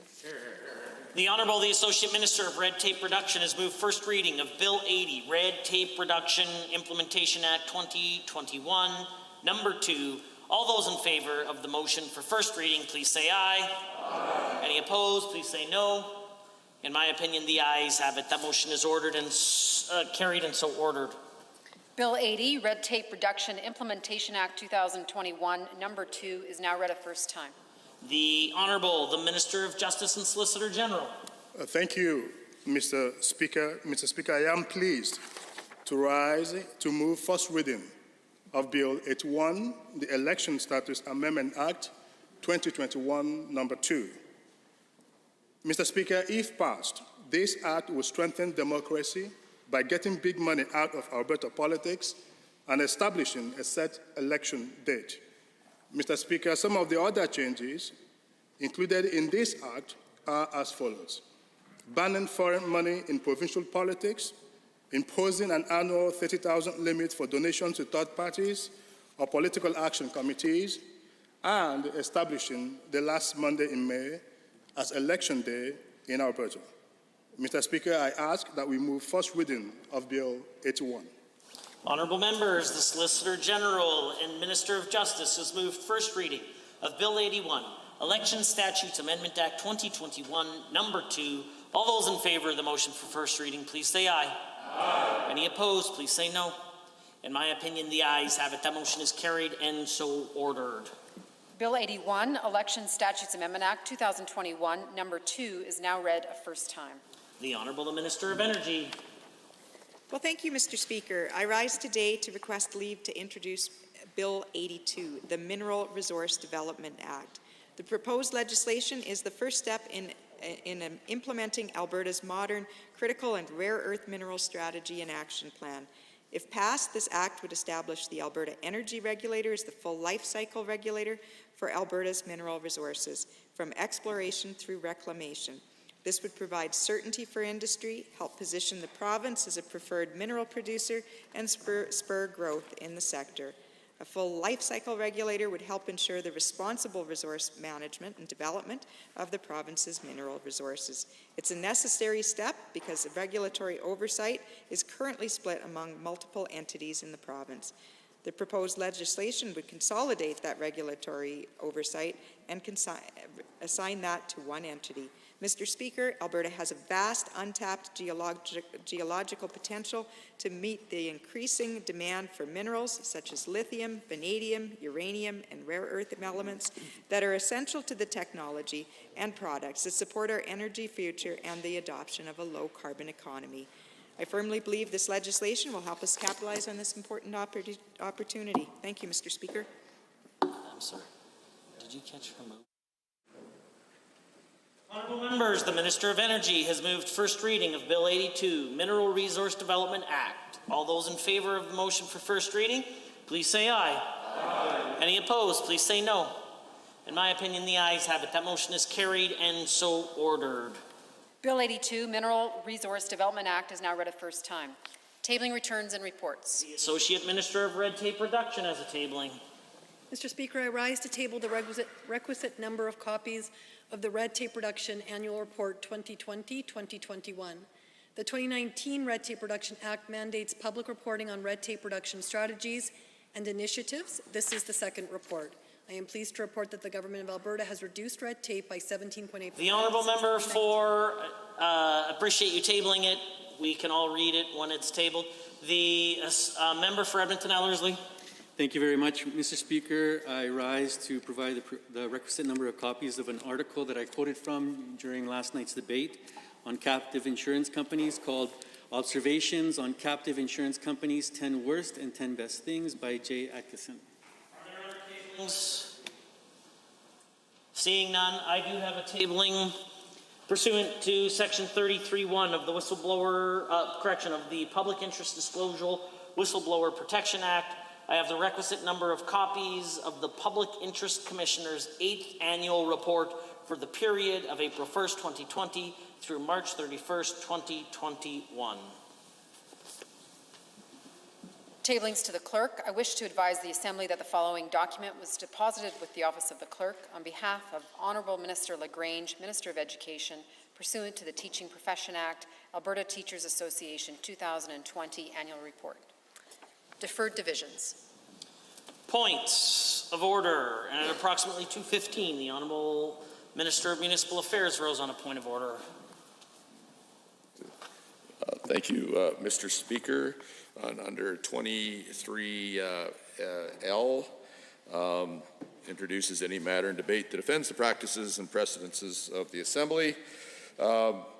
Mr. Speaker, it was the question before you warned the honourable member that their question had nothing to do with government policy, and they stood up and asked another question that had nothing to do with government policy. Mr. Speaker, at some point they need to respect your rulings, and as such I would ask that you require them to withdraw this. The Opposition House Leader. Thank you very much, Mr. Speaker. In this particular matter, we have the Minister of Culture, who in this place has suggested that the NDP would have shut down all arts. There wouldn't have been arts in the last couple of years. A minister who has told us he's been consulting with artists on a piece of legislation that is before this House. And I know that we all respect the MLA who is asking these questions, who would never seek to offend the practices of this Assembly. Asking the minister who is responsible for culture and arts in this community to speak about artists is an opportunity for this minister to share the wonderful arts that we have in this community, whether it be musicians, whether it be playwrights, directors, or actors, or visual artists and painters. I know that the member asking these questions did so not with the intention to offend the practices of this Assembly, but to engage in a genuine conversation with this minister after having been accused of not supporting arts. I would suggest that this is not a point of order, but rather it should have been something the minister would be able to coolly answer, which he was not, which is unfortunate. I do think it is government business for the Minister of Arts and Culture to be able to speak about Alberta artists when asked. Thank you, Mr. Speaker. I appreciate the introductions, and while I agree it is important for the Minister of Culture to be able to talk about artists and arts in Alberta, that unfortunately wasn't the question. It was what are his, seeking his personal opinion on such a matter. And Beauchesne's 409 paragraph 3, the question ought to seek information and therefore cannot be based upon a hypothesis. Seek an opinion, which clearly this question did. I have said on numerous occasions that there are very clever and convenient ways to turn a question where a particular member is seeking information into a question about government business. It's not rocket science. I encourage members of the opposition or any member of the Assembly who may be doing such to ensure that in the future they are asking questions about government policy. And the Speaker is always conflicted about what the path forward is on this. And one of the tools that the Speaker has at their disposal is to advance questions for not following rules of the Speaker. Members will leave the Speaker no option but to do that, because the only other opinion or the only other option is to withdraw and apologize. And it's not as though what has happened is offensive. It is because that they aren't seeking to make question period effective. So I encourage members of the opposition to do so, because the alternative is not hearing additional questions. I consider this a matter, point of order, and I also consider it dealt with and concluded. At approximately 2:27, the Deputy Government House Leader rose on a point of order during the questioning of the member for Edmonton Beverly Clairview. Mr. Speaker, I believe that I have withdrawn that point of order. Have I missed any other points of order that were called then? The other was withdrawn. I recognize that the honourable member for Central Peace Notley did rise on a point of order during the member statement for the honourable member for Vermilion Woodminster Wainwright, but given my comments immediately following that, I consider that point of order dealt with and concluded. We are at orders of the day, orders du jour. Government bills and orders. For second reading, Bill 75, Arts Professions Recognition Act. Adjourn debate on amendment. Mr. Dang. The honourable member, are there others? The honourable member for Edmonton Glenora. Thank you very much, Mr. Speaker, and to the Assembly for the opportunity to engage in discussion on Bill 75, which of course is about art and artists in this province, and is the reason why we ended up in the discussion I guess we just did with regard to a point of order. I have to say, earlier I had the opportunity to speak in second reading about some of the fantastic professional artists, which this bill only applies to, and this government has taken the intention of defining and limiting who professional artists are through their definition section of Bill 75.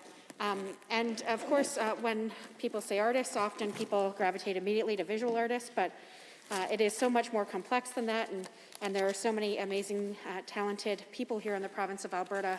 And when we talk about, somebody asked me the other day while I was walking over, they said, what do you mean by diversified economy? And what I can tell you, one of the big things I mean is every kid that I know and I care for, I want them to be able to see themselves living in Alberta for their entire lives, and to be able to pursue a career path that brings them great fulfillment and great opportunity, one where they can afford to have a good quality of life, including a home and the ability to pay their bills and some additional enjoyment. And I know a lot of young people, a lot of kids who love the arts.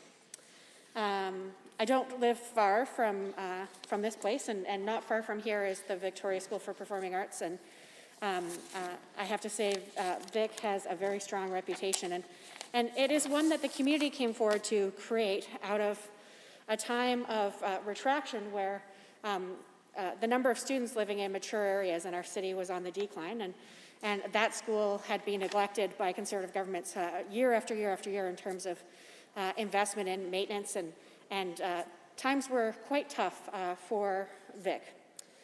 And what happened is the community came together and they said, you know, we want to save our downtown high school, and we want to make it a school that people are excited to choose to send their kids to.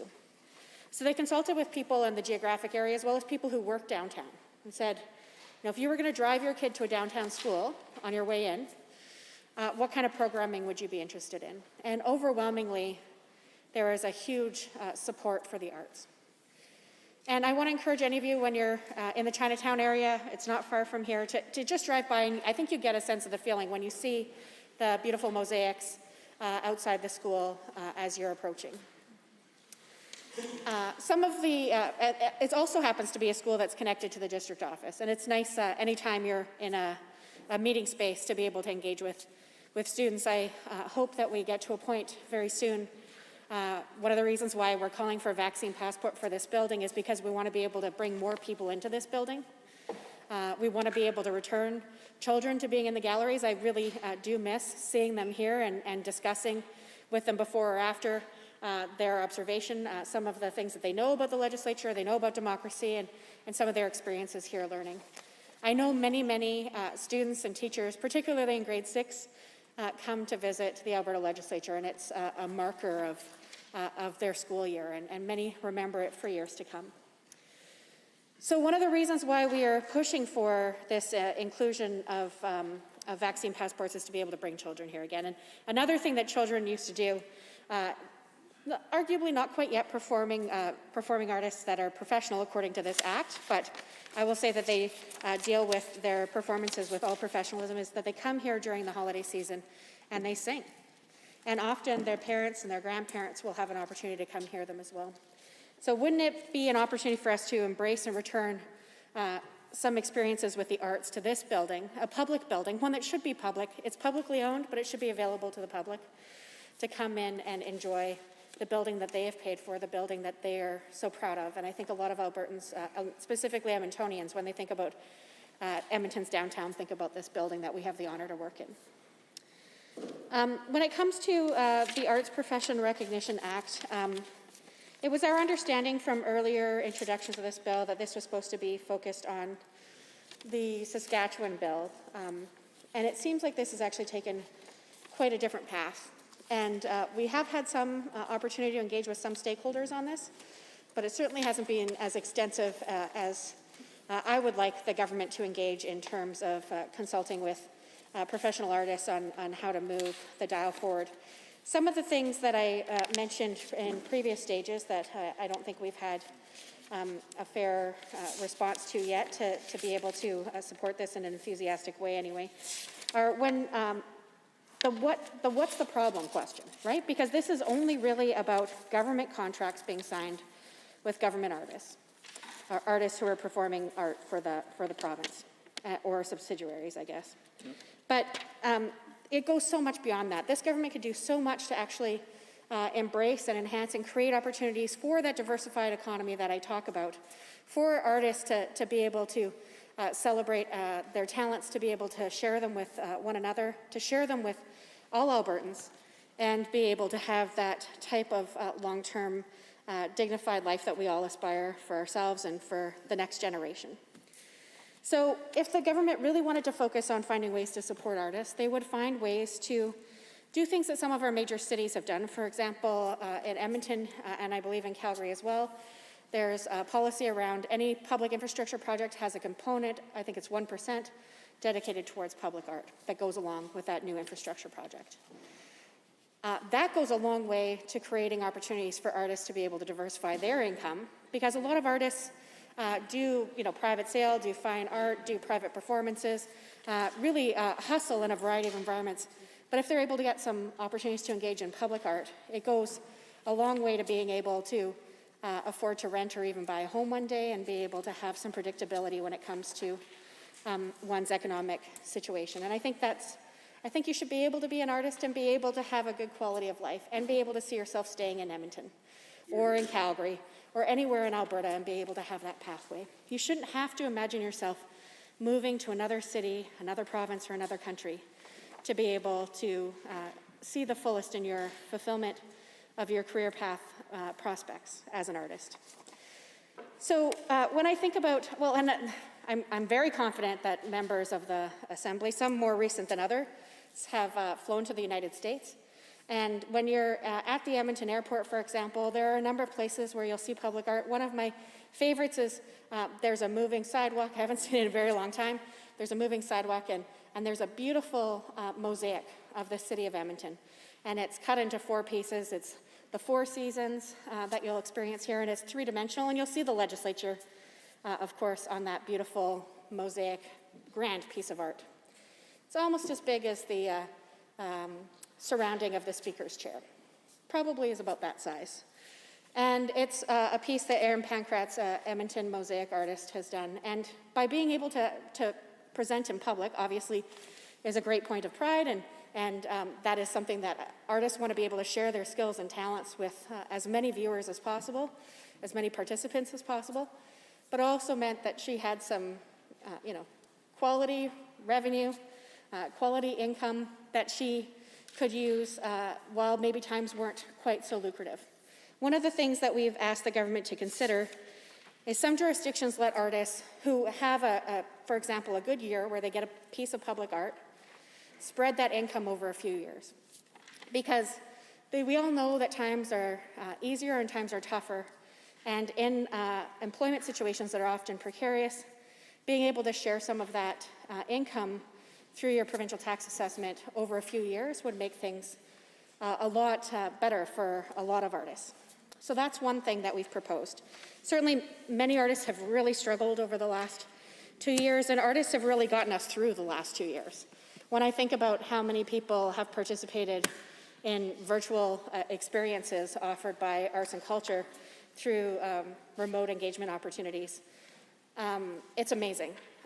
It really is. And when I think about how much joy can be brought to an artist as well, and being able to share that gift or that talent with Albertans, it certainly makes my heart very happy. I can't help but think about one of the things that I laughed a lot about, and probably many of you in this place did too, because there weren't a ton of opportunities for artists in the peak of the pandemic, but I actually happen to know Uncle COVID, the COVID masked actor, and anytime those pop-up ads would show up, you probably saw them, Madam Speaker, it brought a lot of joy, and I was thinking about how great it was that there were actually some opportunities for some local actors in this situation to be able to engage and share their talents with their friends in their community.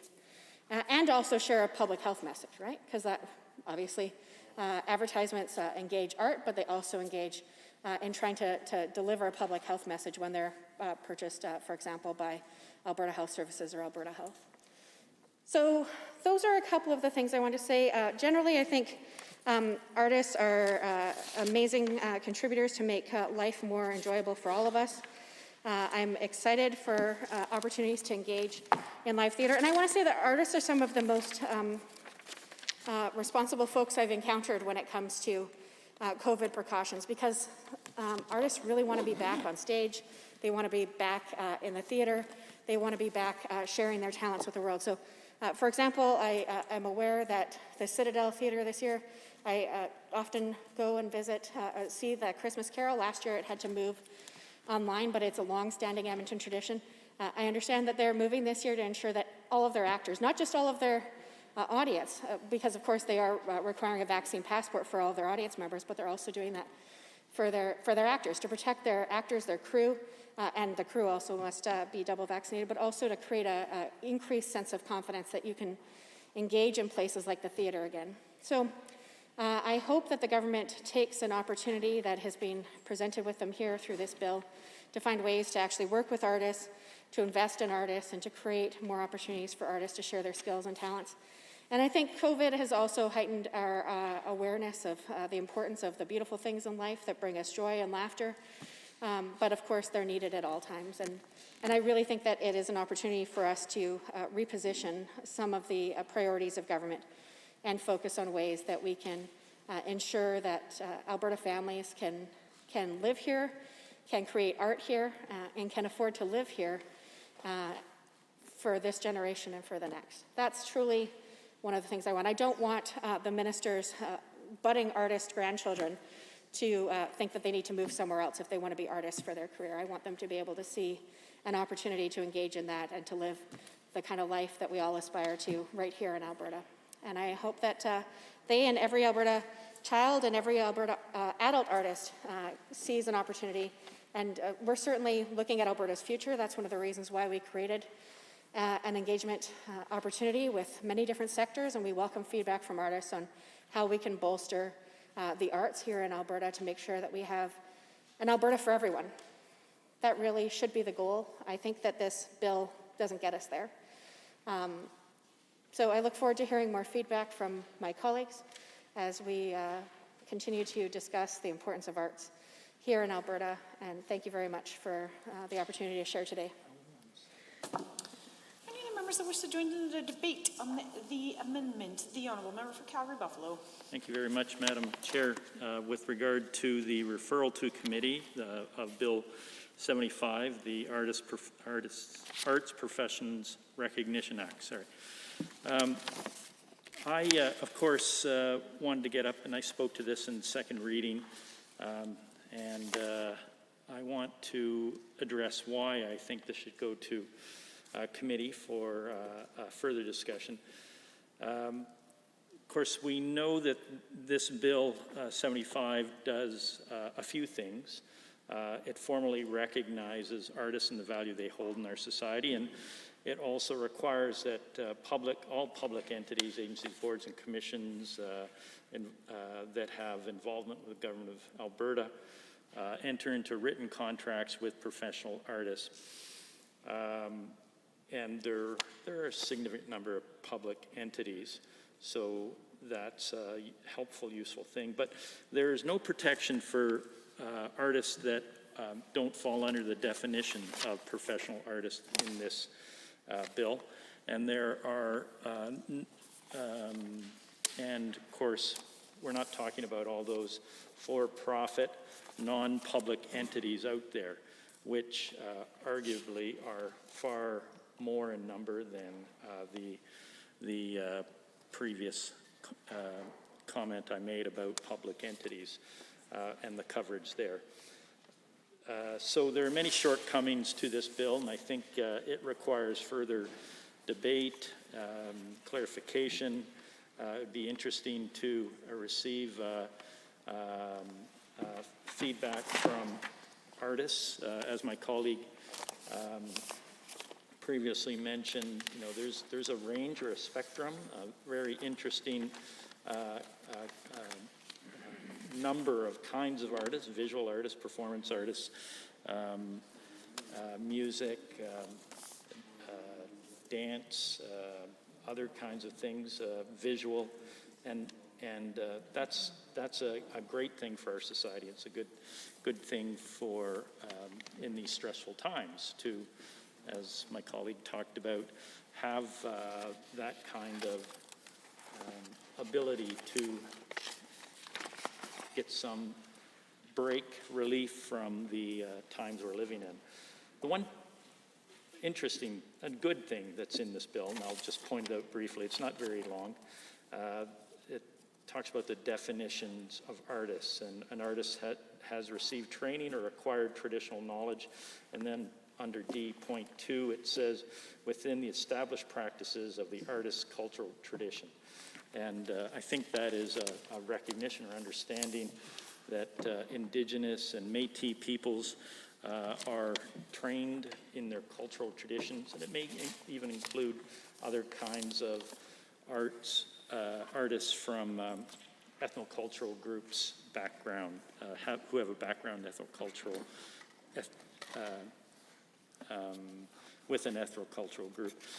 But, you know, the part of arts, I guess, that I most am frequently involved with, and one of the shortcomings of this bill is it doesn't really cover it, as well as the efforts to date by this government to assist the whole cultural sector, would be music, live performances.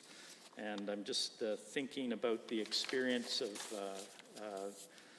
for-profit venue owners who have talked to me about what it's been like to experience COVID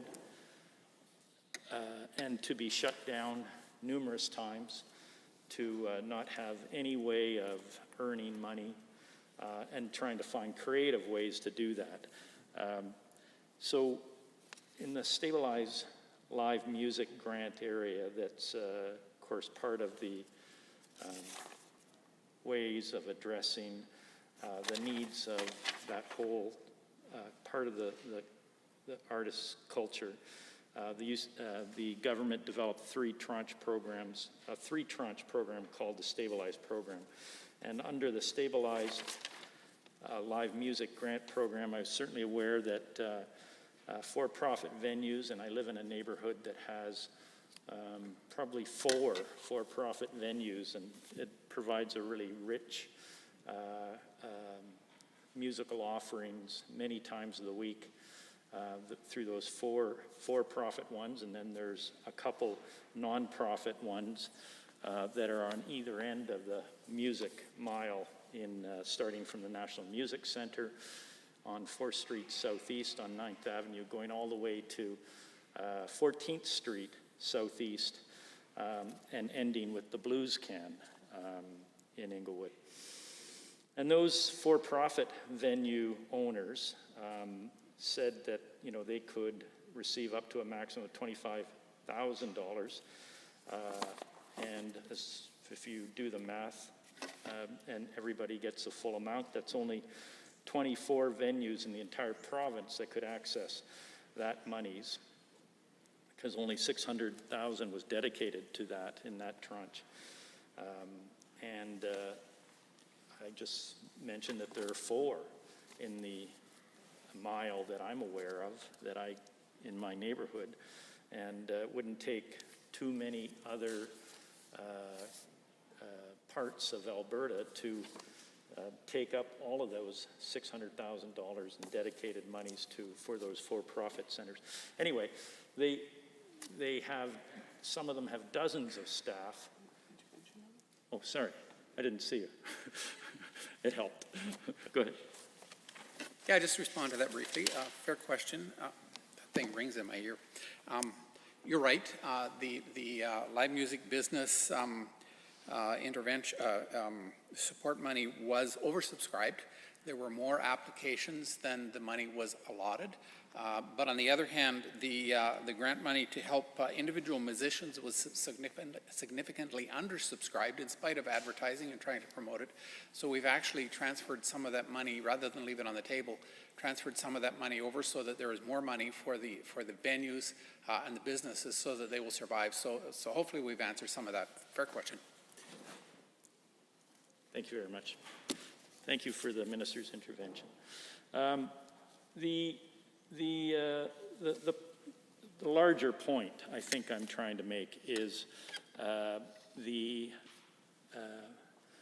industry that is there has become challenged.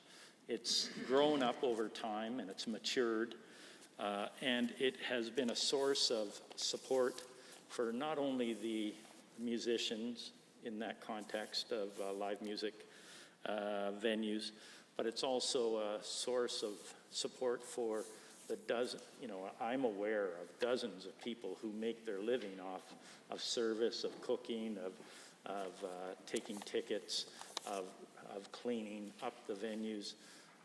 And there was it's about 20 months of COVID now, significant periods of dark days where nothing was happening. And that's where the federal government came in, for the most part, and helped support wages, lost wages of people in those situations. I think what I'm trying to get to is that we should have been doing a better job supporting artists, supporting live music venues, the for-profit ones in particular, and we failed.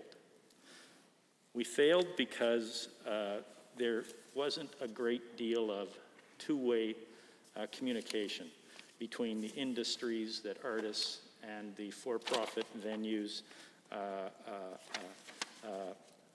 habitate and the government of Alberta.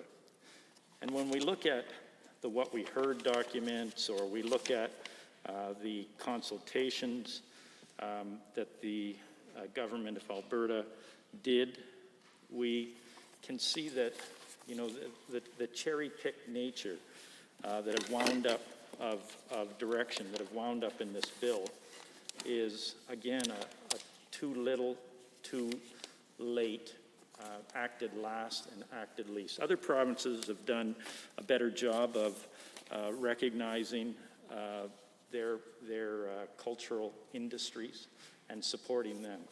And we had the opportunity to do that in this province as well. That's why we should refer this to committee to look at what the best benchmarks in other provinces are and how we can incorporate those into our much needed Act, Bill 75. We also, when we were government, we did consultations, and we found a number of things, and I'll just read a few of them. I've listed them off in part previously, but I'll just do it in a more organized fashion. We engaged with participants, and they favored educational initiatives to improve recognition of artist contributions. They favored fair compensation, increased funding, marketing and promotion initiatives, and they would like to see improved access for training and development opportunities. Those are concrete steps, Madam Speaker, that could have made their way into Bill 75, haven't for the most part, and it's, I believe, a failing of the opportunity given this government to do that. Recognizing, by definition, artists and looking at public entities and contractual obligations are good, but they don't go far enough, and there could have been more done. In my own hiring of artists, whether they be performance artists or musicians, contracts are always put in place, and not written contracts, verbal, based on scale, and understanding what that scale is, asking different venues what they pay artists, and not trying to grind artists to a lower amount. That's often done by people who aren't in the business of arts and entertainment. And I think I heard it here before, they unfortunately believe that artists will work for free and just for the recognition and the ability to be in front of people and kind of promote themselves. That's not the way things should be done, and I'm glad, at least in the public entities, this recognizes that there has to be contracts in place and they have to be scaled. But there should have been more and I wonder why there wasn't kind of a breadth. Why aren't we talking about for-profit venues as well and ensuring that there's contractual obligations there? Perhaps the government and minister didn't find there was an issue, but I think that's a very kind of one-sided approach. I think from an artist perspective, they would have appreciated more being done to protect their rights, both of payment and benefits, to make sure that they got those. So those are some of the things that I wanted to raise in support of the referral of this bill to a committee for further discussion. And I thank you, Madam Chair, for the opportunity to address it. Any other members that wish to join the debate on the referral amendment? The honourable member for Edmonton Rutherford. Thank you, Madam Speaker. Perhaps as I begin my speech, the Speaker could call the maintenance department and have the napkin dispenser in the government lounge filled again because they need more supplies for their bills. I'm very disappointed to see yet another bill where the minimum is absolutely done. The bill written on the back of a napkin, for those of you who missed the point. Here we are, when we had a chance to do something really useful for the people in the province of Alberta. We have a Minister of Arts and Culture that has taken on the role of a busker, being a living statue, sitting still and doing nothing. I really think that there was an opportunity here to do a lot more. The honourable minister. Well, that the honourable member thinks he's a riot, and maybe in some quarters he is. Under 23 HR I&J makes allegations against a member, imputes false or unavowed motives to a member, and specifically uses abusive or insultive language of a nature likely to create disorder. I'm sure he was attempting to be funny. He fell short, and while doing so, he offended the rules of this place. Honourable member for Edmonton Millwoods. Thank you very much. I apologize, Madam Speaker. I'm not sure which specific comment the government Deputy House Leader is concerned about. He did not cite anything. I think that the member from Edmonton Rutherford was being hilarious and was genuinely engaging in debate on this important piece of legislation. I don't think that this is a point of order, but perhaps a more specific citation would have been helpful in this case. Thank you. Fortunately, your dear speaker was paying attention during the honourable member's speech, and I would tend to agree with the honourable minister in that there were comments that were made were very clearly meant to cause disorder in this House. They were certainly insulting to the minister, and I would ask the member to apologize and withdraw, and then continue with his comments. Well, I certainly offer the pro forma apology and ask for withdrawal. I would like then to go on with my speech to speak to the fact that I feel like this bill does very little. There was plenty of opportunity to do a lot for artists in this province, and it does nothing. The fact that the government has thin skin and is sensitive to the fact that they have accomplished little is something to be, that's on the government. That's not on me. And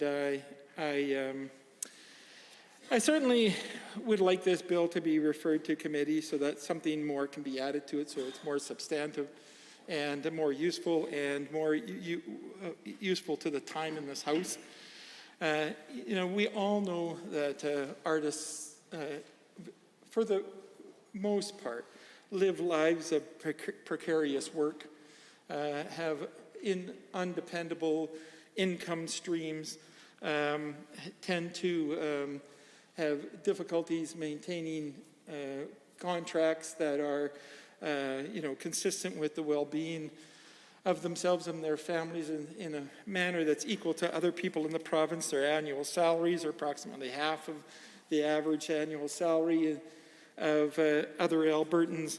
And, this was an opportunity for the minister and for the government to actually try to look at the types of legislation that would be supportive of artists and to help create a circumstance where they would do better. But instead, of all the things that artists ask for in terms of helping them deal with issues around fair compensation, which might have even included issues around precarious work, such as things like benefits and pension plans and the ability to get backstops to apply for loans and mortgages and things like that would actually make their lives as artists more satisfactory. Or perhaps just other ways in which funding could be increased, or that their marketing could be done on their behalf, and promotion both within the province and outside of the province. All of these kind of things could have been included into this kind of legislation. All of these things were requested by artists, who sort of expressed the concern about the lack of supports for artists and what they have to go through and the training they have to go through in order to get to the place where they can perform their work in an appropriate way. And the government has failed to do it. I know the government doesn't like to hear it, but essentially there's a one-paragraph bill here. The rest of it is all just definitions and so on. And I just think that is inadequate. And I'd certainly like to see the minister come back, refer this to committee, come back to this bill, and to just imagine what could possibly go into it. Artists would be more than happy to sit down, to have those kind of conversations, and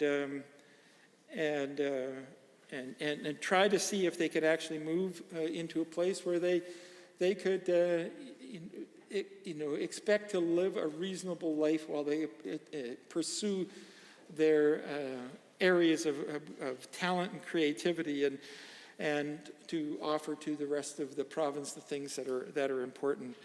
I would have liked to have seen something about legal supports for artists who need to enter into these contracts, some requirement for these kind of contracts to be committed to by private sector employers and not just by government contractors. I'd like to have seen some legislation around what happens when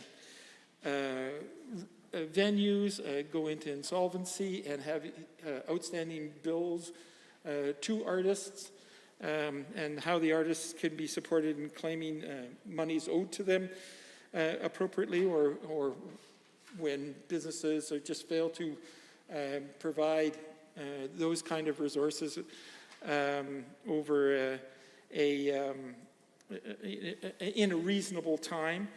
I would like to have seen some greater work on the Income Tax Act to support artists who are below a certain income, to support their level of their wages, bring them up to a living wage, and perhaps allow them to stagger earnings over multiple years, given that particularly some types of art take years to create and only have a one-time payoff, and then they have to live on that for many, many years afterwards. It's particularly true for people who create big art installations, such as sculptures, or other, major projects that require a significant input well before any payout comes along.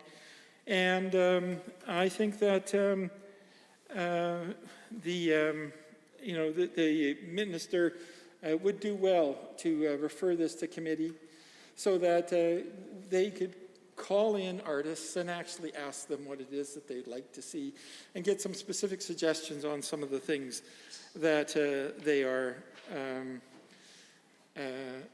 hoping that the government will actually do on their behalf.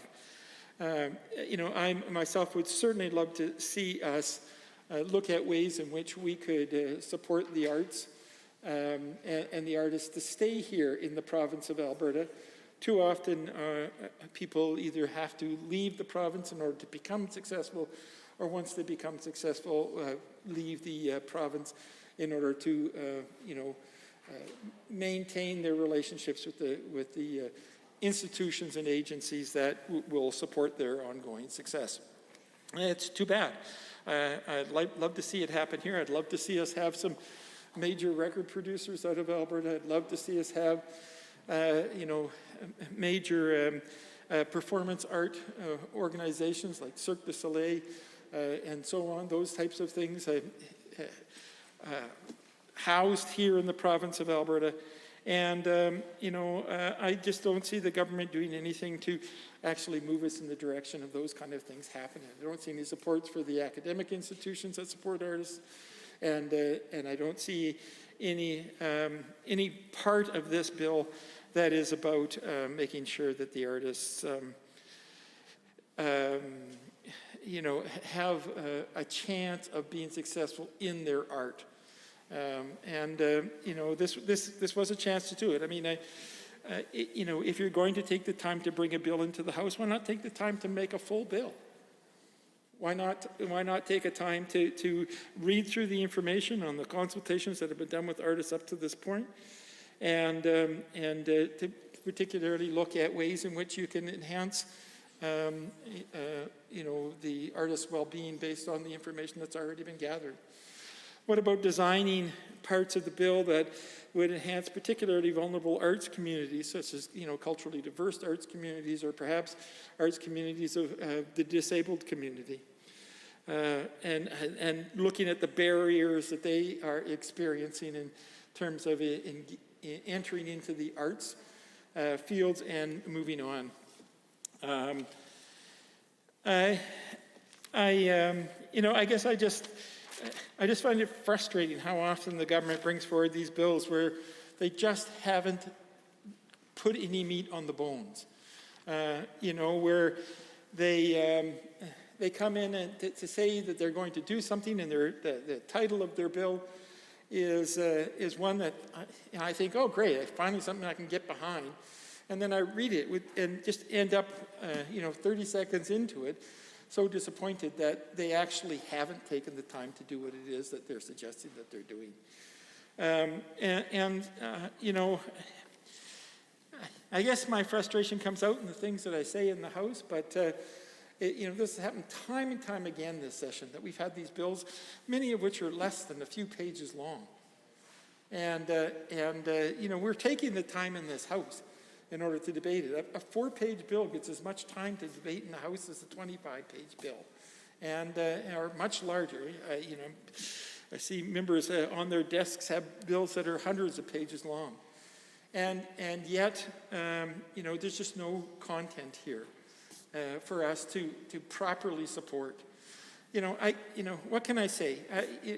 Chances are I'm going to vote for the bill because I certainly would like to offer my support to the arts community, and will vote in favor of the government, even in doing the minimal amount of things that they have done. But I just need to put on the record my severe disappointment that they chose to do so little. Thank you. The Honourable Member for Cardston-Siksika. Thank you, Madam Speaker. It's an honor to rise this afternoon and speak to this bill, Bill 75, the Arts Professions Recognition Act. I think this is a really great and important piece of legislation, albeit we are on the referral amendment, yes. Yes, I did. You recognize that, Madam Speaker, and I should have said that earlier to point out the fact that we are on a referral amendment. Now, what's important to note about a referral amendment is, of course, it is asking the Chamber to endorse an amendment that would push this bill to a committee. Now, I don't have the referral amendment in front of me, so I wouldn't be able to say what committee it's actually being referred to. This is a common amendment moved forward by the opposition, so I don't have the committee name in front of me. But what's important about this bill is its intent. Intent is very important in this chamber as we talk about this legislation, and this one, of course, is meant to recognize the importance of the art in Alberta, and as it does define who we are and passes our culture from one generation to another, whether that is in film or in music or in paintings or drawings. Madam Speaker, I can tell you that one of the skills I wish I had was the ability to draw. I took grade 10 art class, and I still have my portfolio at home, and I think every Christmas I pull it out and just laugh at it because I'm really that horrible an artist. But I can appreciate the arts. I think it's so important. And in fact, but film is one that I get a little more interested in. It's one that I can relate to better. Took some film classes at university and really enjoyed that. And Canada has produced some fantastic actors and actresses. One of my favorites, of course, is Ryan Reynolds. He has some fantastic movies. And without recognizing the importance of art in Canada, in Alberta, actors similar to the likes of Ryan Reynolds would maybe not have had the opportunity or the ability to star in such feature films as The Proposal, a fantastic rom-com about two individuals unlikely to fall in love who ultimately do, and of course they do in the end. Fantastic film. Second one is Just Friends. Similar situation. High school nerd becomes famous record producer, goes back home, tries to prove what a bigwig he is, and turns out falling back into old cycles. And then X-Men. I think one of my favorite types of movies is X-Men, and Ryan Reynolds, a Canadian actor, given the opportunity to thrive with opportunities that something that this bill could afford him, was able to star in these kinds of movies, Madam Speaker. What can I say? Green Lantern, I'm not going to go down the Green Lantern road. That one not exactly a blockbuster. But what I would say is not only do we have fantastic actors that are coming out of this country, we also have, this province has a wealth of landscape that is sought after by many production companies to shoot their films here. And when you shoot films and TV series here, as we've even seen at the legislature, you're providing direct, indirect, and induced jobs locally. Now, one, for example, down in my neck of the woods, albeit just a little bit to the west of my own constituency of Carson-Siksika and Livingston-McLeod, and the Honourable will not use his name, is the movie Ghostbusters Afterlife. Now that was shot in Fort McLeod, and Ghostbusters, as many in this chamber would know, is a movie that goes all the way back with Ghostbusters 1. Even to this day, I love that movie. Ghostbusters 2 as well, where they break out the Nintendo controller, and they actually get the Statue of Liberty walking across, I think it's the East River. Now, what about Cool Runnings? Another movie filmed right here in Alberta with John Candy, the late John Candy. What's that, sorry? That's right. Feel the rhythm, Madam Speaker. Feel the rhyme. It's bobsled time. Alberta, with the help of legislation just like this, will provide artists or production companies the ability to create opportunities. And without these opportunities, we wouldn't have these incredible movies that I'm referring to. Canadian Bacon, there's another great one. Legends of the Fall. I mean, look, the list will go on and on and on. And other Canadian actors, for example, like Norm Macdonald, the late Norm Macdonald. Now, one of the most underrated comedians, Madam Speaker, I would argue, starred in a fantastic film early in his career alongside Adam Sandler, Billy Madison, where a young, underachieving individual, son of a wealthy hotel tycoon, decides to go back to school through all the grades in the hopes of passing them all in 2 weeks and ultimately inheriting his father's company. Madam Speaker, Norm Macdonald was in this film with Adam Sandler.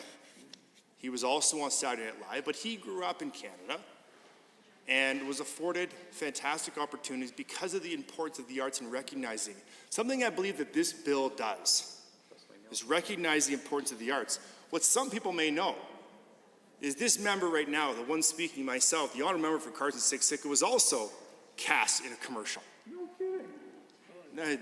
The shock and the awe. In my first year at university at Simon Fraser, Many people know that Vancouver is a hot spot for movie production. Casters for a Nintendo commercial were looking for someone who had abnormal height. And so me and a number of my teammates were all given the opportunity to audition for a commercial for Nintendo for Mario Kart. This is a true story, Madam Speaker. You may not know it, and I think it paid about 20 grand if the person got it. And for anyone here who knows a university student, 20 grand goes a heck of a long way.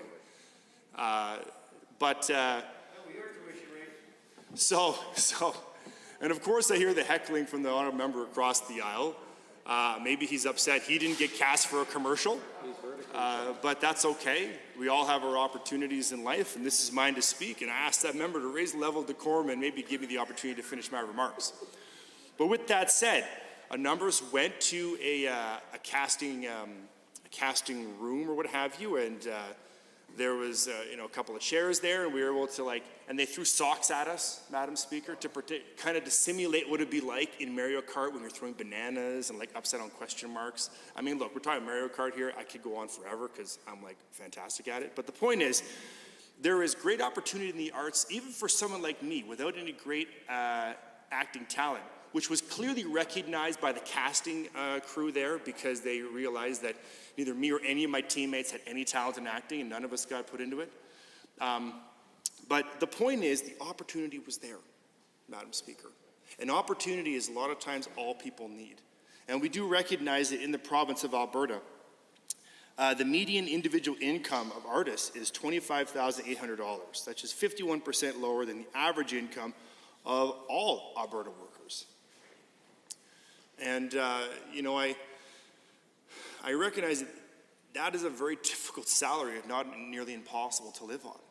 And so what I would like to do is make sure that this bill can get passed as soon as possible, Madam Speaker, so that potential artists like those who are living here in Edmonton and across the province, and even me, heaven knows if I ever got a phone call to start in a commercial, I'd take a shot.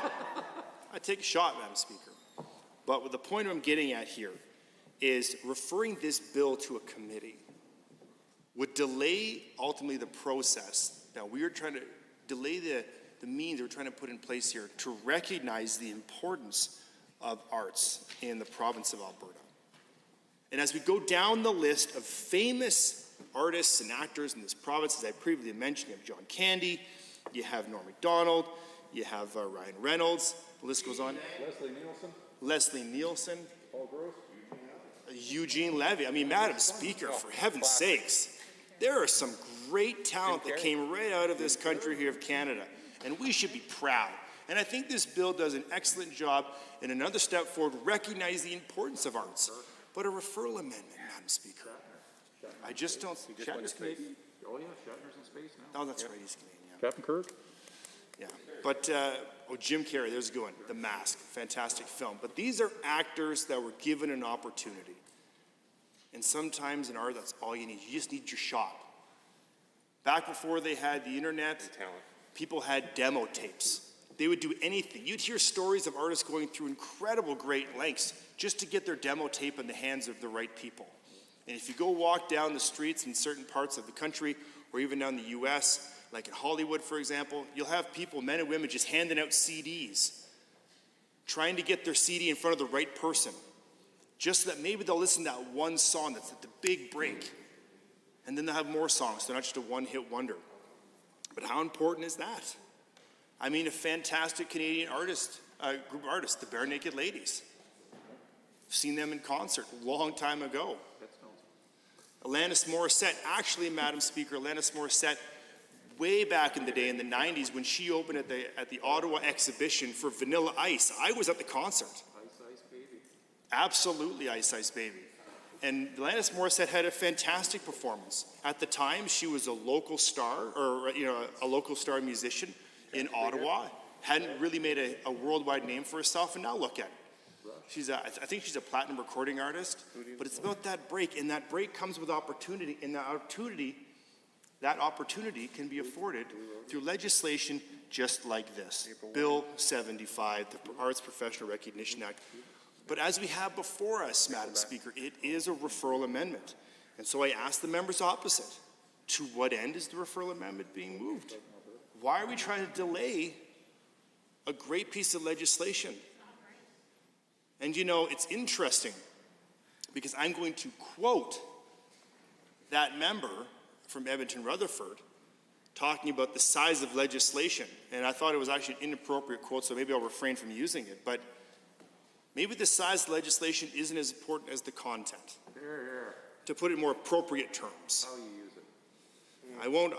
I won't quote that member. I actually thought it was unparliamentary, but I decided to not call a point of order at the time.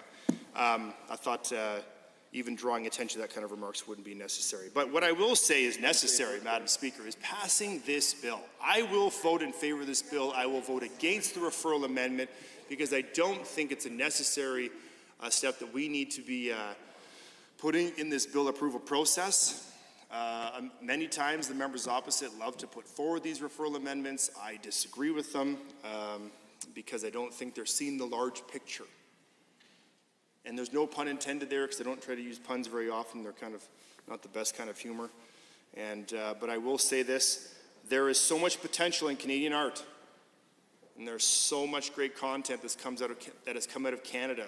Content we need to recognize, but content that may have never been created without that opportunity. It's about the opportunity. I was given an opportunity to be in a commercial and I blew it. But I'm here today and I'm happy with where I'm at. But you know what? Maybe another opportunity comes up in the future. Maybe we walk out of this chamber and someone sees the member from Edmonton Glenora and says, you know what, I need to cast that member in a commercial or a movie. And that's the big break. Or maybe the member from Fort McMurray, Wood Buffalo. But Madam Speaker, it's about opportunity. This bill affords that. And I wholeheartedly endorse it. And I could just go on forever and tell you all about my favorite movies and all the Canadian actors that are in them and all the movies that have been filmed in Canada. Interstellar, that was also filmed down in Fort Macleod. That's actually one of my favorite movies. It's actually very, Interstellar. Oh, yeah. I will give way, Honourable Member. Well, and thanks, Honourable Member from Carson-Sitsica. And, you know, we're kind of sitting in the back here. And one of those things with recognition is it starts to spark new ideas.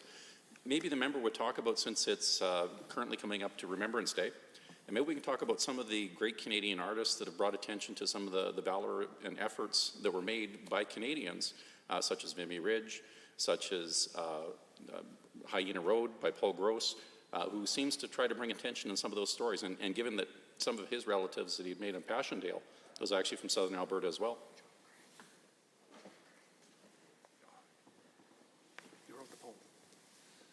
Well, thank you, Honourable Member from Laxton and Parkland, for that interjection. You're right.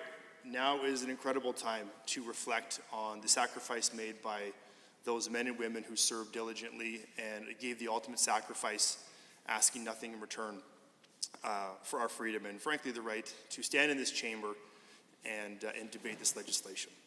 I am humbled, particularly in this time of year, to reflect back on those. I was honored yesterday to attend the Remembrance Day ceremony that we had here in the legislature. And, you know, it's just such an important time to reflect on those sacrifices. But, Madam Speaker, I will say that in some of the most difficult times and circumstances comes some of the most beautiful things, and one would be certainly in Flanders Field, the poem that was written, and one that we recite every year and recognize and helps us all remember. And, you know, I try to get my daughter to memorize poems, and so as just to kind of, as part of her education at home that she gets, and that's the first poem that I asked her to remember and to learn, and we're still working on it, but I can tell you, Madam Speaker, it's coming, and it is number one on the list. But with that said, I will finish my remarks, and thank you for the opportunity to speak. Well, remember, I could have sworn you might have been at the Wreck-It Ralph edition. Pause for laughter. Fun fact, Ryan Reynolds' grandfather served in the Alberta Legislative Assembly. The Honourable Member for Edmonton Ellerslie. Thank you very much, Madam Speaker. I'm not going to be able to follow up the member from Edmonton, Cardston Tabor. Sorry, which one is it? It's Siksika. Cardston Siksika, right. I'm thinking before it was changed. But because I mean, as much as I love movies, I couldn't come up with like a long list of movies like that that he came up with. And I'm glad that there's all these Canadian actors that have actually made it into Hollywood, which is great. It's wonderful. But however, I choose to focus a lot more on the local artists that are doing an incredible amount of work here inside of Edmonton and Calgary, Red Deer, and Alberta in general, to really try to put their cities on the map. And when I say put the city on the map, the first person that I think of is actually a really good friend of mine. His name is Marlon Wilson, also known as Arlo Maverick of Politic Live. An incredible hip-hop group that has a long history here in the city of Edmonton and has done a number of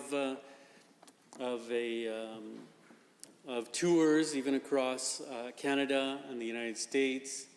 A great bunch of guys that I had the opportunity to connect with in a number of times in the community. So of course, Marlon Wilson, also known as Arlo Maverick, not only did he dedicate himself to actually being the best performer that he could be when it came to hip-hop music here in the city of Edmonton and across Alberta, but then even also went the extra step to cultivate other artists and pass on all the lessons learned that he had to go through.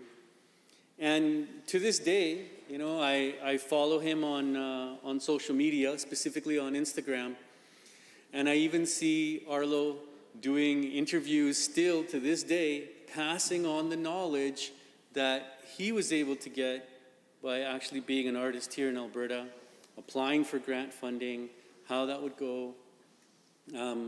And of course, I saw him many a time do presentations for example, Western Canada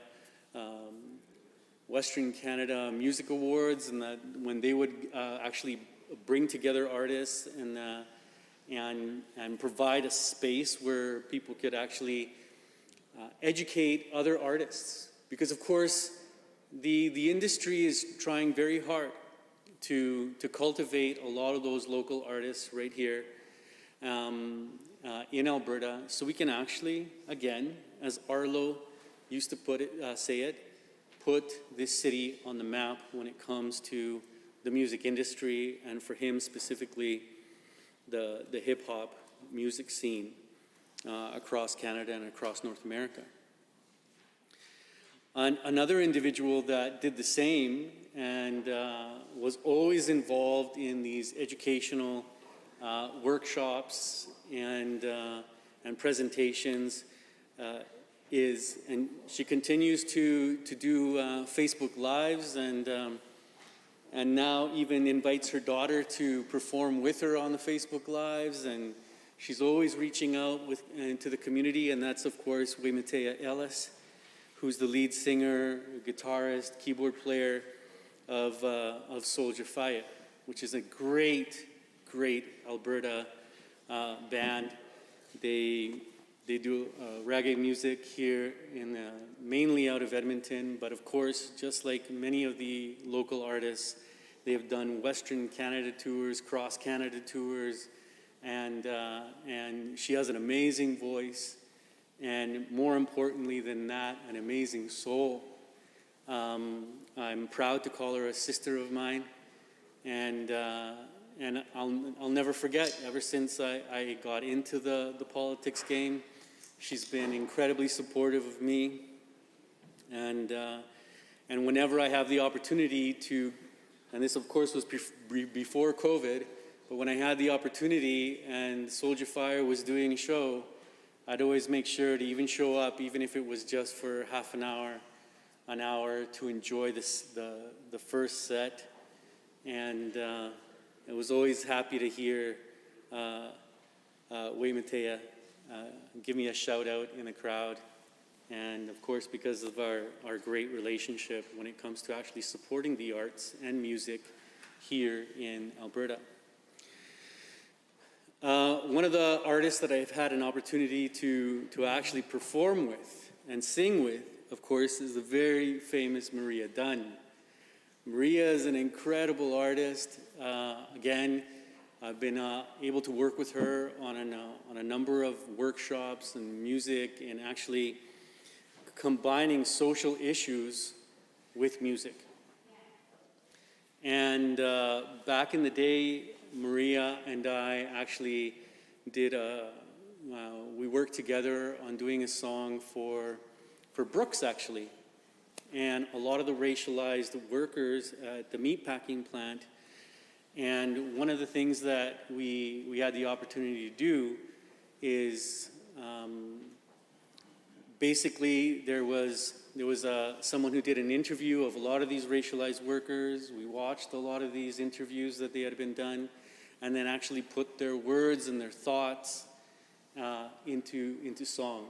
And Maria Dunn did a fantastic job of that.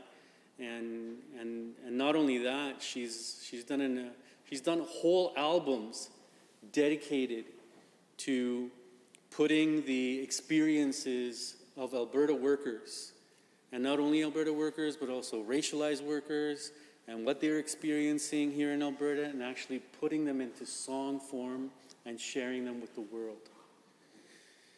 And of course, the last one that I'll mention is actually someone who actually lives in the riding of Edmonton Mill Woods, a good friend of Christina and mine, and we've connected on a number of times, is Cristina de Guzman, who at one time was actually working for the Edmonton Arts Council. She's gone on to other things, of course, but she continues to be an amazing supporter of the arts, always helping people in the arts here in the province of Alberta, and has an incredible wealth of knowledge. And I'm very proud to say that with Ms. de Guzman, I actually offered my constituency office to a number of artists where they did a workshop, and they were talking about the racialized experience of Albertans and putting that into these 8 by 4 foot murals. They created 5 of them, and 3 of them actually hang in my office to this day. So one of the reasons why I bring this up is that we need to rethink. Now, I appreciate that the minister has brought this particular bill forward in this House, and yes, it does something. But it doesn't do near enough to actually address the challenges that artists are experiencing right now. Not only given the current environment surrounding arts. And I wanted to just talk a little bit about that. It's just that what we're seeing with the current generations is that the whole concept of philanthropy and the way that back in 50 years ago, there was an understanding where, if you were a wealthy individual, you would give money towards the arts. But this is changing. And it's changing perhaps, and I will suggest, that because of course the arts are actually seen like with providing a voice to particular issues. And I'm not just talking about social justice issues. I'm talking just issues in general, whether that have to do with identity. But, and of course there was a movement for, arts for art's sake and, detaching it from politics. But for me, in my analysis, you can't separate art from politics because it is an expression. And as soon as an artistic expression from an individual is put out into reality, you're expressing a political reality whether you like to or not. But what we see happening is that current generations are not seeing, and I think it has to do with the fact that the arts have not been able to really coalesce people around a particular political idea in order to make the change necessary, because politics and privilege and power are just not willing to bend to the social expressions of people who are trying to actually make an impact. So the current generation is saying, well, it's not really working out, and therefore are not giving money. And I'm so glad that the member from Lac St. Anne Parkland is looking over here quite quizzically, really trying to comprehend what I'm talking about. And I hope that it does strike a nerve with you, member. Yeah, no, and I appreciate that you're listening. I really do, because I'm sharing my analysis. It's my perspective, of course. I'm sure that you have another one. But what's important with all of this is to acknowledge the fact that philanthropy is changing. This is what I'm trying to get at, Madam Speaker. Philanthropy is changing, and although the minister has brought forward this bill, I think that a more holistic approach needs to be taken to the whole understanding of the arts in our society right now. Because we have to reinvent the relationships that exist. Now, last time I got up to speak on the bill itself, Madam Speaker, and I do recognize that I'm speaking to the amendment here, the referral amendment, and that's why my comments are in this vein, is to say that there's a relationship between nonprofits that exists and artists, and then government funding and support, and I talked about philanthropy, but I beg this House to really consider that we need to reformulate this. We need to look at it again.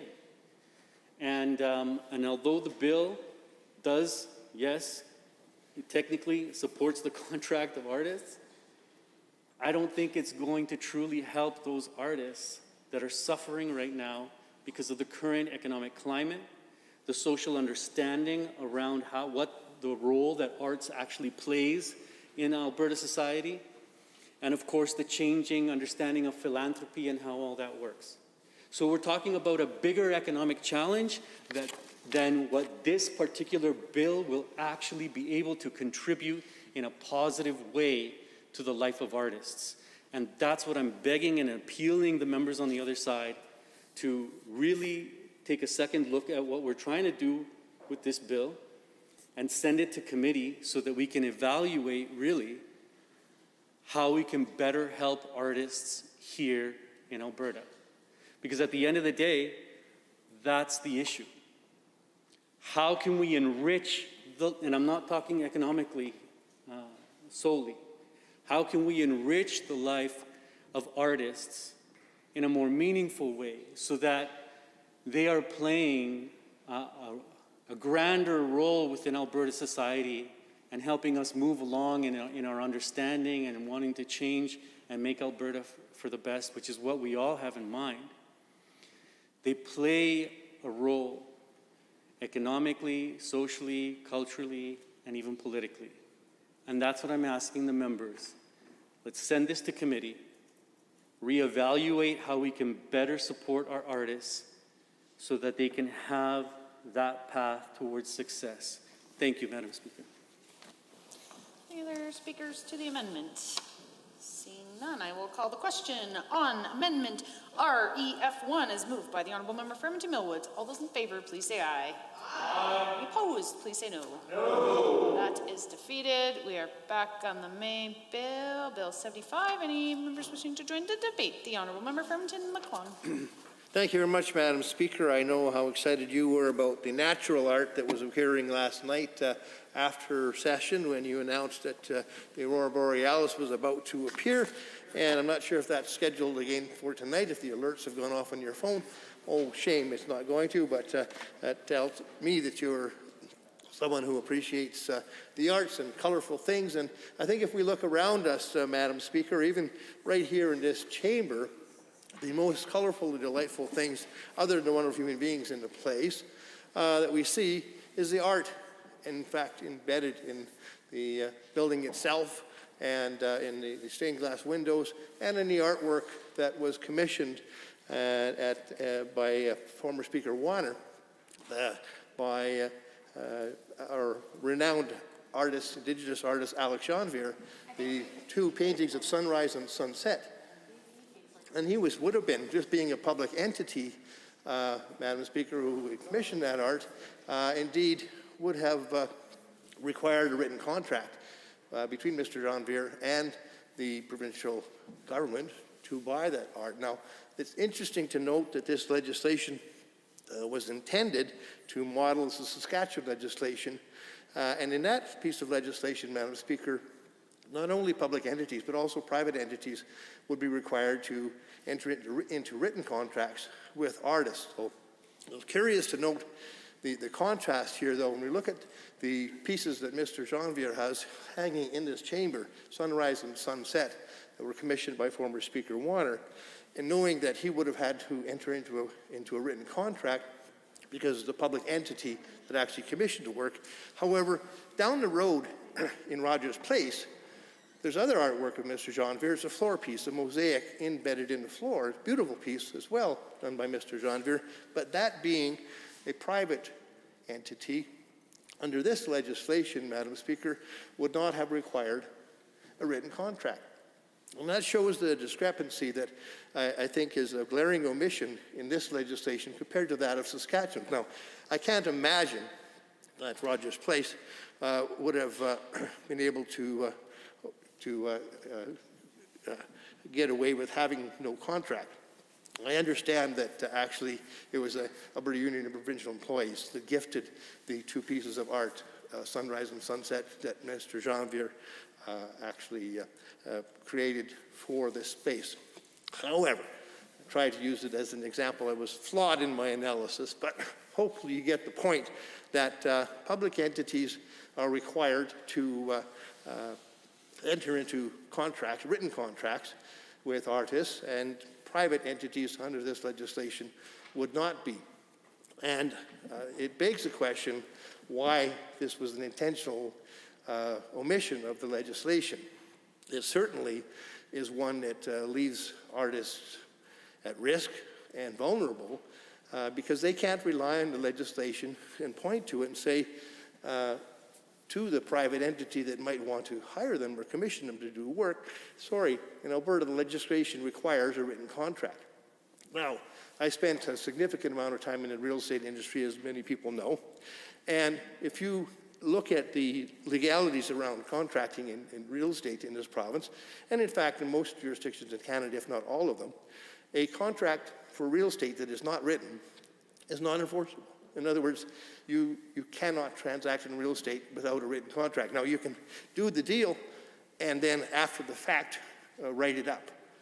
But the contract, in order to be registered as a transaction in land, must be written. And so the same rules I would have hoped would have applied in this piece of legislation to model Saskatchewan legislation, which requires private entities to enter into contracts. So the Minister wishes to clarify a little bit of the intention on that. I'd be happy to hear his intervention. Yeah, thank you very much. And now that we're back on the main bill, I'm more inclined to respond directly. So yeah, it's a question that has been raised. The point of going the way we've gone is to lead by example without creating too much regulatory burden. And part of the reason for that is, and I'm referring to my notes here, is that one of the things that we heard from artists in consultation with them here in Alberta as compared to what was laid out in Saskatchewan is that in some cases the artists felt that mandating compensation and written contracts for all works or all kinds of events or venues, because there's such a vast variety, would in fact in some cases hinder the marketplace, hinder their opportunities, and they wanted to have some flexibility. And of course, my point is as well that I think that we need to respect a certain amount of freedom for artists to make those choices. I would use the opportunity, though, of this bill to encourage all artists in all cases to actually use a written contract. I'll come back to it. Thank you, Madam Speaker. Thank you to the Minister for that intervention. And certainly, written contracts do actually provide clarity to both parties in the transaction, no matter what it happens to be. I certainly can understand situations where there may be an artist, whether they be musicians or visual artists or performing artists of any kind, who may look at casual employment as being too much bother to actually get into a written contract. But if there is a problem, you certainly are always glad that you have a contract that has been written down. Think of other industries, Madam Speaker.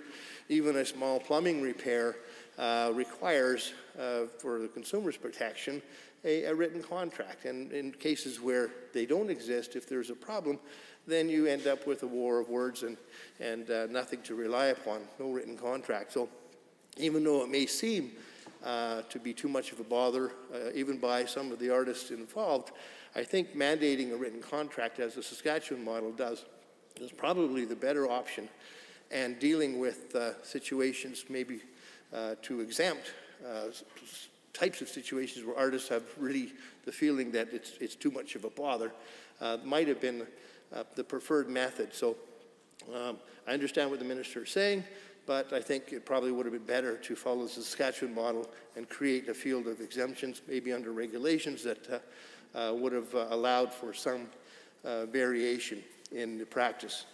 Now, I wanted to suggest that if we look at the historical record of artistry and culture in this province, whether it be Indigenous artists or artists of the earlier settlers, our ancestors here in Alberta who came from other places, I think it's important to note that initially we were cottage artists, or we did art that was beneficial to ourselves or to our local community, and then became recognized and got more notoriety, and ultimately somebody found value in it and wanted to either trade for it or pay for it. And I think of the development of such things as country music. Many small communities in Alberta will have had certain family members and certain families known well for their musical abilities. And I know that in my father's family, he had a number of brothers who played different instruments, and they were quite welcome to come to the local barn dances or school dances that were held. People would walk for miles to come to listen to local artists sing and play their instruments and hold dances. And then ultimately what would spring up would be large barn dance situations, such as one would have found at the Meepy River at the Herskinen farm, not too far from Thorhill.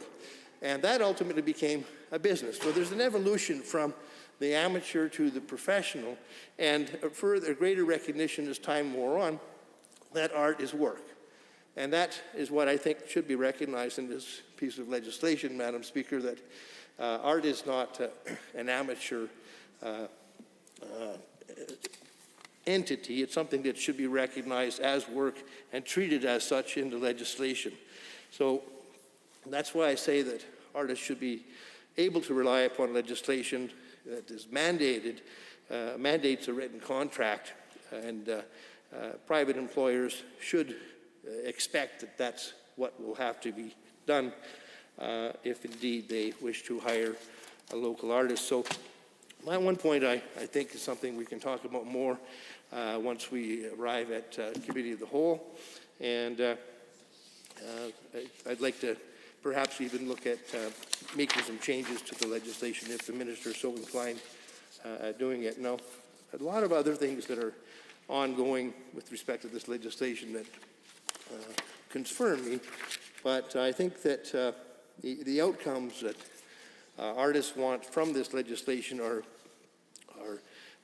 going beyond actual recognition.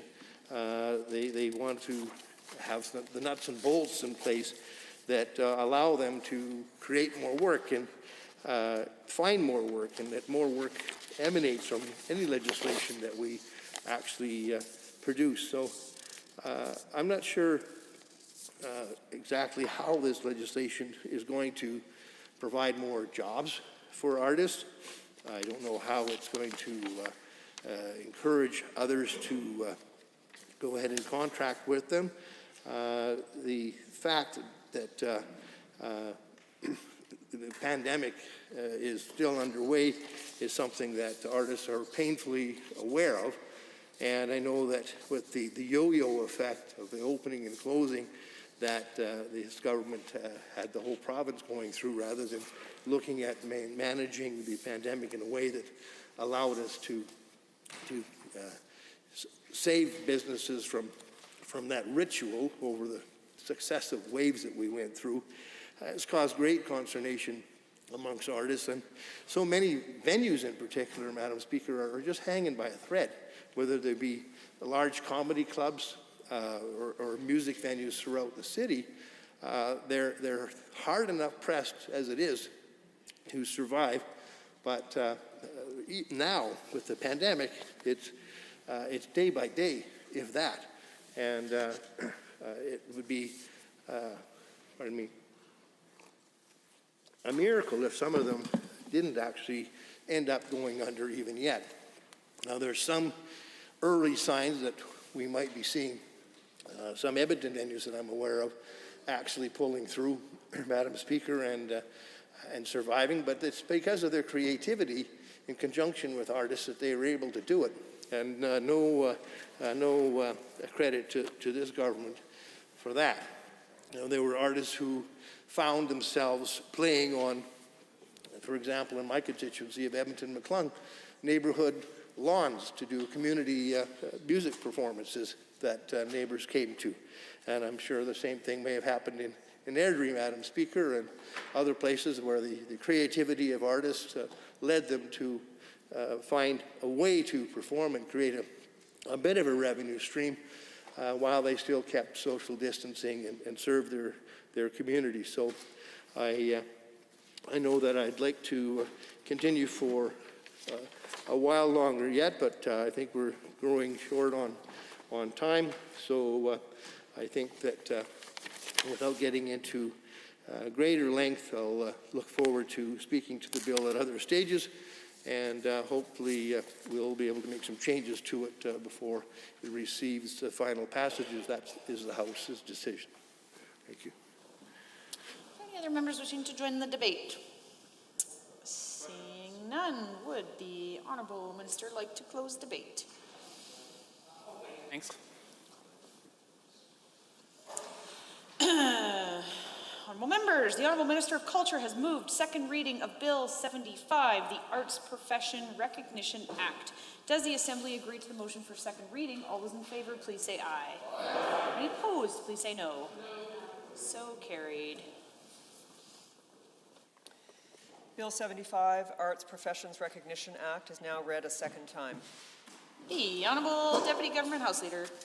Thank you, Madam Speaker. I want to thank all members of the Assembly for their hard and diligent work this week. Lots of work was done, and the people that we serve in Alberta have been well served by our toils this week. So with that, I wish everybody safe travels home, and I move the Assembly be adjourned until 1:30 p.m. Monday, November 15th, the Ides of November 2021.